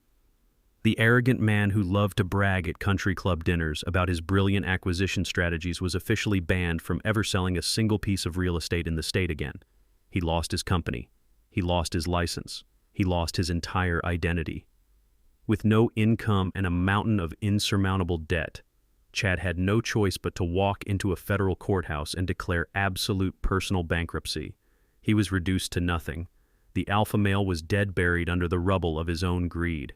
And what about Maya, the daughter who stood by and watched her husband throw me into the freezing rain? She walked away from the divorce with exactly what she brought into it: nothing. She had traded the unconditional love and security of her father for the illusion of high society status, and now that illusion had evaporated. Without my money to fund her lifestyle and without Chad's credit cards to lean on, Maya was violently thrust into the real world. She had to rent a tiny, cramped room in a rundown apartment building on the south side of the city. The woman who used to complain about the vintage aesthetic of my custom-built home was now sharing a single bathroom with 3 strangers. To pay her rent and buy groceries, she had to take a job working the double shift at a busy, greasy diner downtown. She spent her days on her feet carrying heavy trays of food, wearing a polyester uniform that smelled like fried oil. She was finally learning the brutal, exhausting value of a single dollar. She was learning how to survive the hard way. I drove past that diner once in my new Mercedes. I parked across the street and watched her wipe down a dirty table, her shoulders slumped with exhaustion. My heart ached, but I did not stop. The lesson had to run its course. But the most poetic, the most satisfying twist in this entire saga did not even come from me. It came from the very people who had looked down on my heritage and called my home a ghetto. Richard and Beatrice Preston. They had sold their modest suburban condo and handed every single penny of their life savings to Chad to help him secure my property. They expected to live out their golden years in a free luxury mansion. Instead, they were currently living in a cheap roach-infested motel on the industrial outskirts of Chicago, eating microwave dinners and listening to the highway traffic outside their thin window. When they found out that their golden boy had declared personal bankruptcy, the last shred of their civilized high society facade completely melted away. Their retirement equity was gone. It had been swallowed whole by the municipal liens and the loan defaults. Chad had lost their money, and they were staring down the barrel of dying in absolute poverty. Arrogant, greedy people do not possess the capacity for unconditional love. When the money runs out, they turn on each other like starving wolves. Richard and Beatrice did not comfort their ruined son. They did not offer him a shoulder to cry on. Instead, they scraped together the last few dollars they had left and hired a desperate bottom-feeding lawyer. The wealthy, refined white family that had judged my culture and my character so harshly had officially begun to eat itself alive. Richard and Beatrice Preston marched into a civil courthouse and filed a massive lawsuit against their own flesh and blood. They were suing their only son for financial negligence and elder exploitation. The empire was not just destroyed, it was cannibalizing its own remains. The heavy oak doors of the Dirksen Federal Courthouse in downtown Chicago felt cool and solid under my hand. I pushed them open and stepped into the cavernous marble-lined hallway. I was wearing a custom-tailored charcoal suit, a crisp white shirt, and a deep burgundy tie. My polished wooden cane clicked rhythmically against the stone floor. I walked with the slow, deliberate confidence of a man who had absolutely nothing left to lose and everything to gain. Beside me walked Graham, my attorney carrying his signature black leather briefcase. Today was the final act, the absolute end of the line for the man who had tried to erase my existence. We were attending the federal bankruptcy hearing for Chadwick Preston. When a man declares personal bankruptcy, he is essentially begging the government to wipe his slate clean. He is asking a federal judge to erase his debts so he can start over. Chad was drowning. He had lost his real estate brokerage. His license was permanently revoked by the state. His parents were actively suing him in civil court for losing their retirement savings. And he was suffocating under the massive weight of the defaulted private equity loan from my holding company plus the $150,000 demolition invoice from the city. But Graham and I were not going to let him walk away with a clean slate. Through a series of brilliant legal maneuvers, Graham had purchased the municipal demolition debt directly from the city of Chicago at a slight discount on behalf of my private limited liability company. We consolidated his debts. That meant I was no longer just the man he evicted. I was legally recognized as his absolute largest creditor. I owned his financial future. We entered the courtroom and took our seats in the heavy wooden pews at the front. The room was quiet, sterile, and completely devoid of warmth. It was a place where dreams went to die on public record. I looked across the aisle and saw Chad. If I had passed him on the street, I genuinely might not have recognized him. The arrogant, slick, high society real estate broker who used to wear designer suits and brag about his wealth was completely gone. The man sitting at the defense table looked like a hollow, broken shell. He was wearing a cheap, ill-fitting gray suit that looked like it came from a discount rack. He had lost at least 20 pounds. His face was gaunt, his skin was pale and sickly, and his hands were trembling uncontrollably as they rested on the wooden table. He looked up and met my eyes. The sheer naked terror in his expression was absolute. He quickly looked away, staring down at his hands, completely humiliated. He did not have a high-priced defense shark sitting next to him today. He had a public-appointed bankruptcy attorney who looked bored and completely exhausted. Chad was no longer a big fish. He was just another failed, desperate man begging the court for mercy. The federal judge, an older, stern-looking woman with zero tolerance for nonsense, called the case. She adjusted her glasses and looked down at the massive stack of financial documents Graham had submitted to the court. "Mr. Preston," the judge said, her voice echoing sharply through the quiet room. I am looking at a staggering amount of debt here, but more concerning is the nature of this debt. The primary creditor, Sterling Holdings, has filed a motion to declare these specific debts as non-dischargeable. They have provided extensive documentation proving that these financial liabilities were incurred through gross professional negligence, breach of fiduciary duty, and bad faith dealing regarding a property transfer. Chad stood up. His legs were shaking so badly he had to lean on the table to keep himself upright. "Your Honor," he stammered, his voice weak and pathetic, "I have absolutely nothing left. I lost my business. I lost my license. I am living in a rented room and working for minimum wage at a hardware supply store. I cannot pay this. If you do not discharge this debt, I will never be able to survive." The judge looked at him coldly. "Bankruptcy is designed to protect honest people who fall on hard times, Mr. Preston. It is not a shield to protect arrogant professionals from the consequences of their own malicious negligence."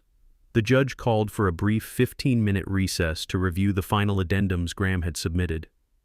As the judge stepped out of the room, Chad turned away from his public defender. He looked at me, took a deep shuddering breath, and slowly walked across the aisle. He stopped 2 feet in front of me. The man who had kicked my canvas duffel bag into the freezing rain, the man who had mocked my blue-collar heritage, was now looking at me with tears streaming down his hollow cheeks. "Vince," Chad whispered, his voice cracking horribly, "please, I am begging you." I remained seated. I rested both of my hands on the curved handle of my cane and looked up at him. I did not say a word. I let him stew in his own misery. "I know what I did was wrong," Chad cried, the tears falling freely onto the lapels of his cheap suit. "I was greedy. I was stupid.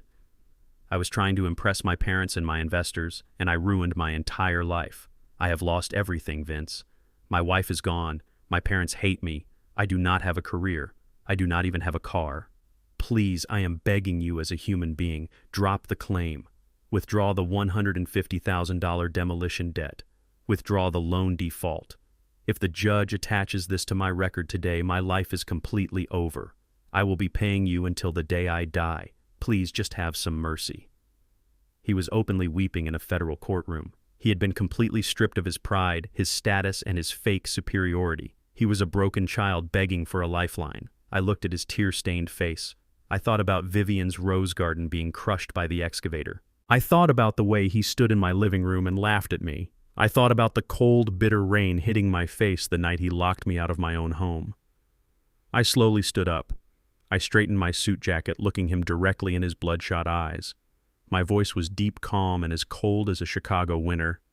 "My mercy," I said, making sure every single syllable landed like a physical blow was thrown out the front door along with my canvas duffel bag that night. "You wanted to play a high-stakes game, Chad. Now you get to pay the entry fee." Chad let out a quiet, devastated sob. He backed away from me, his shoulders completely slumped, carrying the absolute weight of his own destruction. He stumbled back to his table and collapsed into his chair, burying his face in his hands. The judge returned to the bench. She picked up her wooden gavel. After reviewing the documents and the evidence of gross negligence, the judge announced, "I am ruling in favor of the primary creditor. The debts owed to Sterling Holdings, including the private equity default and the assumed municipal demolition penalties, are hereby ruled non-dischargeable under federal bankruptcy law." Chad let out a loud, agonizing gasp, but the judge was not finished. Furthermore, the judge continued, her voice ringing with absolute finality, "To satisfy this massive liability, I am ordering a maximum allowable garnishment of your wages. 30% of every single paycheck you earn from any job you hold will be automatically deducted and transferred to Mr. Sterling's holding company. This garnishment will remain in active effect for the next 20 years, or until the debt is satisfied with interest." The heavy wooden gavel slammed down onto the sounding block. The loud crack echoed through the courtroom, sealing Chad Preston's fate forever. He was condemned. For the next 2 decades, every time he mopped a floor, stocked a shelf, or carried a box for minimum wage, he would be working for me. A massive portion of his labor would go directly into my bank account. I had completely indentured him to his own arrogance. I did not stay to watch him cry. I nodded to Graham, turned around, and walked down the center aisle of the courtroom. I pushed open the heavy oak doors and stepped out into the grand hallway. I walked out of the federal building and onto the bustling streets of downtown Chicago. The winter clouds had finally broken and bright, brilliant sunlight was washing over the city skyline. The air felt incredibly clean. It tasted like freedom. Every single remnant of the enemy had been completely wiped clean. The arrogant invaders had been crushed, scattered, and permanently chained to their own consequences. The house was gone, but the foundation of my dignity had never been stronger. I had protected my wife's legacy. I had defended my blood, my sweat, and my history. I stood on the sidewalk leaning on my cane and took a deep, satisfying breath. The war was officially over.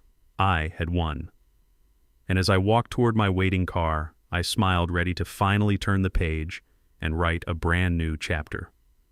A few weeks after the gavel came down in the federal bankruptcy court, the concierge at the hotel brought a single envelope up to my penthouse suite along with my morning coffee. It was a simple white envelope. There was no return address printed on the corner, but I did not need one. I recognized the handwriting instantly. It was the same careful, slightly slanted script I had taught my daughter to write when she was just a little girl sitting at our kitchen table. I took the envelope and walked over to the floor-to-ceiling window. I stood there for a long time looking out at the freezing waters of Lake Michigan, just feeling the weight of the paper in my calloused hands. Part of me expected it to be another plea for a bailout. Part of me braced for another round of excuses, but when I finally slid my finger under the seal and unfolded the 2 pages of lined notebook paper, I found something entirely different. The letter was written in blue ink, and the paper was warped in several places, stained by dried tears. Maya wrote about her life in the rundown apartment on the south side. She described the lingering smell of fried oil that clung to her uniform even after she washed it. She wrote about how her feet throbbed after working double shifts at the diner, and how she spent her bus rides home staring out the window, realizing exactly what she had thrown away. She did not blame Chad in this letter. She did not blame his racist parents. For the first time in her adult life, Maya took complete and absolute ownership of her own failures. She wrote that she finally understood how completely she had betrayed the blood and sweat her mother and I had poured into her future. She admitted that she had let her own vanity and her desperate desire to fit into a pretentious, hollow society blind her to the absolute cruelty of the people she married into. The most important part of the letter was the final paragraph. She explicitly stated that she was not asking for a single dollar. She did not want me to rescue her from her tiny apartment or her grueling job. She wrote that she needed to feel the exhaustion she needed to work the terrible shifts because it was the only way she could rebuild the character she had let Chad destroy. She ended the letter by saying she just hoped that one day before my time on this earth was done, I might be able to look at her and see my daughter again instead of a stranger. I read the letter 3 times. Every paternal instinct I possessed, every protective urge I had cultivated over the last 40 years screamed at me to pick up my phone. I wanted to call her. I wanted to send a car to pick her up, bring her to the hotel, and tell her she was forgiven. My heart physically ached for the little girl I used to carry on my shoulders. But I am a man who has spent his entire life studying foundations. If you pour new concrete over wet, unsettled dirt, the entire structure will eventually crack and collapse. Maya was finally digging down to the bedrock. She was finally learning the brutal, undeniable value of hard work and self-reliance. If I stepped in now and handed her a safety net, I would be stealing the most important lesson of her life. I would be undoing the very growth she was fighting so hard to achieve. I did not pick up the phone. I did not write a reply. I carefully folded the 2 pages, walked over to my mahogany desk, and locked the letter inside the top drawer. I forgave her in my heart right then and there. But true redemption requires time. I would let her build her foundation. When the structure was solid, we would talk. But not today. With the past finally settled and the ghosts of my family trauma put to rest, I had a massive amount of capital sitting in my offshore accounts, including the fresh $4 million from the city of Chicago. I was tired of living in a hotel, no matter how luxurious it was. I was a builder. I needed a permanent home. I needed a place that reflected my victory, my survival, and my absolute freedom. I contacted a reputable, highly vetted commercial real estate firm in downtown Chicago. I bypassed the flashy, arrogant brokers and dealt directly with the senior partners. I told them exactly what I wanted, and within a week I found it. I purchased a sprawling, ultra-modern penthouse on the top floor of a high-rise in the South Loop. I paid for it entirely in cash. The transfer was clean, immediate, and absolutely indisputable. The penthouse was a masterpiece of modern architecture. It featured massive open spaces, dark hardwood floors that reminded me of my old sanctuary, and floor-to-ceiling glass walls that offered a breathtaking panoramic view of the entire city skyline. I stood in the center of my new living room, looking out at the towering skyscrapers, the bridges, and the highways. I had spent 4 decades as an urban planner negotiating zoning laws, inspecting concrete pours, and fighting for community development. I helped shape the very city I was now looking down upon. Chad and his family tried to throw me out into the freezing rain, thinking I was just a tired old man who had outlived his usefulness. Instead, their betrayal had elevated me to the very top of the city. I was standing in the clouds. But a beautiful penthouse is just an empty box if it does not serve a greater purpose. I had secured my peace, but I needed to secure my legacy. I needed to ensure that what Vivian and I had built together would outlast the greed of people like Chad Preston. I invited Graham over to the new penthouse for a celebratory drink and a very serious business meeting. We sat on the massive leather sofas overlooking Lake Michigan, and I outlined my plan. I did not want to just sit on my millions until I died. I wanted to build something that could never be bulldozed, something that no arrogant real estate broker could ever steal. I instructed Graham to take $2 million from my primary holding accounts and establish an irrevocable educational trust. We named it the Vivian Sterling Memorial Scholarship Fund. I wanted to honor the woman who had planted that beautiful rose garden. Since Chad had used heavy machinery to violently erase her flowers from the earth, I decided to plant a garden of human potential that would grow for generations. The trust was specifically designed to provide full-ride comprehensive scholarships for talented, underprivileged African-American students from the south side of Chicago who wanted to pursue degrees in architecture, civil engineering, and urban planning. I wanted to fund the next generation of black builders. I wanted to give young men and women the tools to understand property law, structural integrity, and commercial development so that they would never be tricked, bullied, or intimidated by the wealthy, privileged sharks of the world. I was going to turn my stolen house into a small army of brilliant architects who would go out and build fortresses of their own. Graham smiled as he took the notes, clearly impressed by the sheer scale of the revenge I was exacting upon the universe. He drafted the legal frameworks, established the board of directors, and ensured that the trust would be completely bulletproof. Vivian's name was going to be engraved on university plaques, spoken in lecture halls, and carried forward by young people doing incredible things. Her legacy was officially immortal. A few weeks later, the trust was fully operational. The penthouse was furnished, and the chaotic storm of the last few months had completely faded into a profound golden silence. I stepped out onto my massive private terrace as the sun began to set over Chicago. The winter air was biting and crisp, but I was wearing a thick, heavy wool coat. I held a crystal glass of my favorite aged bourbon. I leaned my hands against the thick glass railing and looked out over the sprawling, glowing grid of the city streets below. Somewhere down there in the sprawling maze of the city, Chad was sweeping floors or carrying boxes for minimum wage, 30% of his meager paycheck automatically siphoned into my bank account. Somewhere down there, his arrogant parents were sitting in a cheap motel, turning on each other in their absolute poverty. And somewhere down there, Maya was finishing a grueling shift at a greasy diner, learning the hard, beautiful value of an honest day's work. I took a slow, deep sip of the bourbon. It tasted rich, smoky, and incredibly sweet. I had faced the ultimate betrayal. I had been dragged to the edge of the abyss by the people who were supposed to protect me. But I did not break. I did not fold. I used their own arrogance to completely dismantle their lives, and I emerged from the rubble stronger, wealthier, and entirely free. I raised my glass to the darkening sky, offering a silent, loving toast to Vivian. Her memory was safe. My dignity was perfectly intact. The architect was finally home, and the foundation was completely unbreakable. I am 72 years old. In this modern hyperspeed world, society looks at a man with gray hair, a slow, deliberate walk, and a polished wooden cane, and they see a target. They see an expiration date. They look at the elderly and assume our minds have dulled, that our sharp edges have completely rusted away, and that we are easily manipulated. Chad and his pretentious family looked at my weathered hands and assumed I was just a relic of the past. They saw a man who had outlived his usefulness and was simply waiting to be quietly pushed aside so they could feast on the valuable scraps of my lifelong labor. That is the fatal flaw of the arrogant youth. They confuse physical slowness with mental weakness. They do not understand that when you have spent half a century navigating the brutal, cutthroat machinery of a city like Chicago, you do not lose your edge. You just learn how to keep your blade completely hidden until the exact moment you need to strike. I spent my life drafting blueprints, calculating load-bearing limits, and anticipating structural failures long before the first brick was ever laid. Chad thought life was a sprint. He thought loud voices, aggressive posturing, and flashy designer suits equated to genuine power. But true power is incredibly quiet. True power is planting a seed, watering it diligently for decades, and knowing exactly which roots to sever when the tree becomes hopelessly rotten. I did not just defeat my son-in-law in a court of law.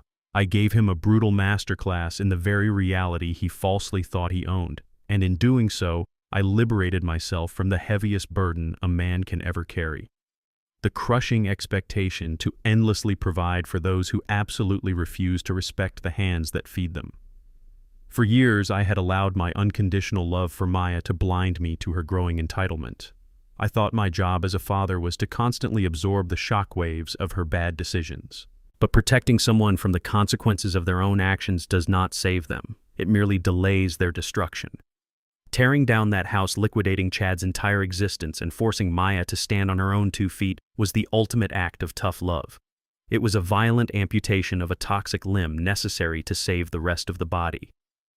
On a crisp Friday evening, several months after the dust from the demolition had completely settled, I walked into an exclusive, dimly lit jazz lounge in the heart of downtown Chicago.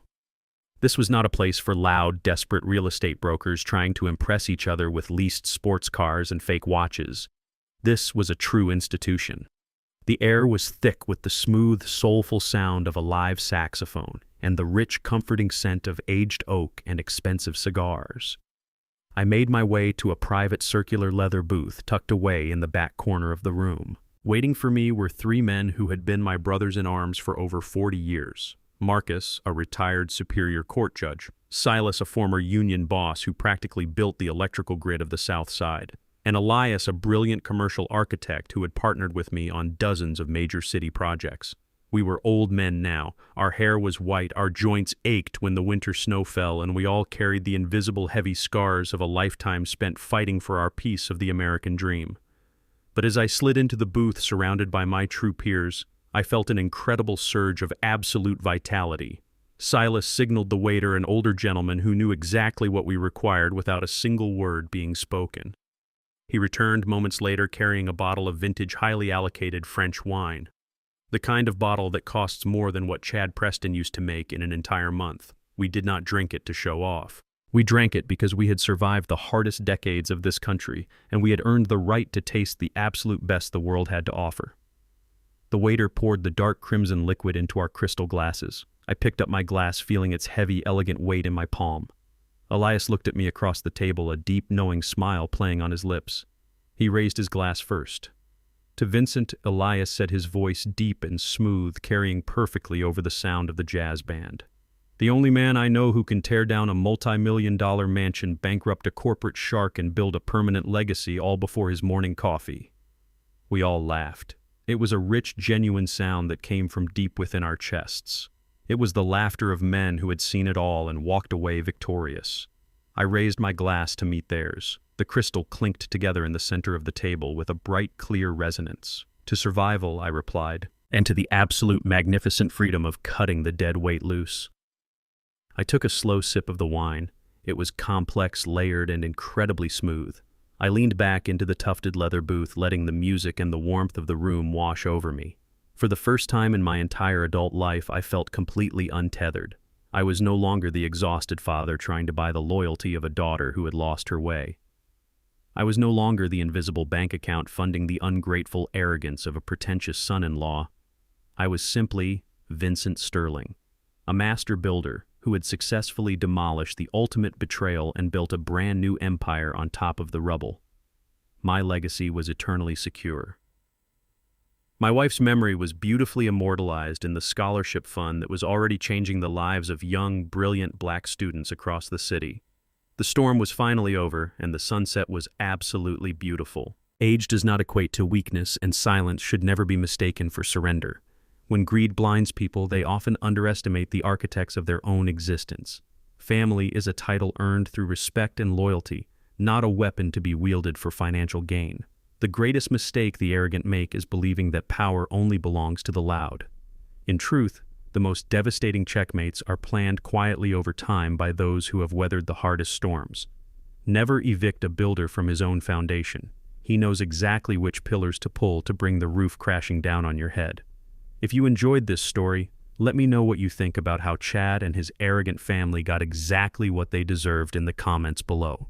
Do not forget to hit the like button, subscribe to the channel, and turn on notifications so you never miss another story of absolute undeniable justice. Thank you for watching, and I will see you in the next one.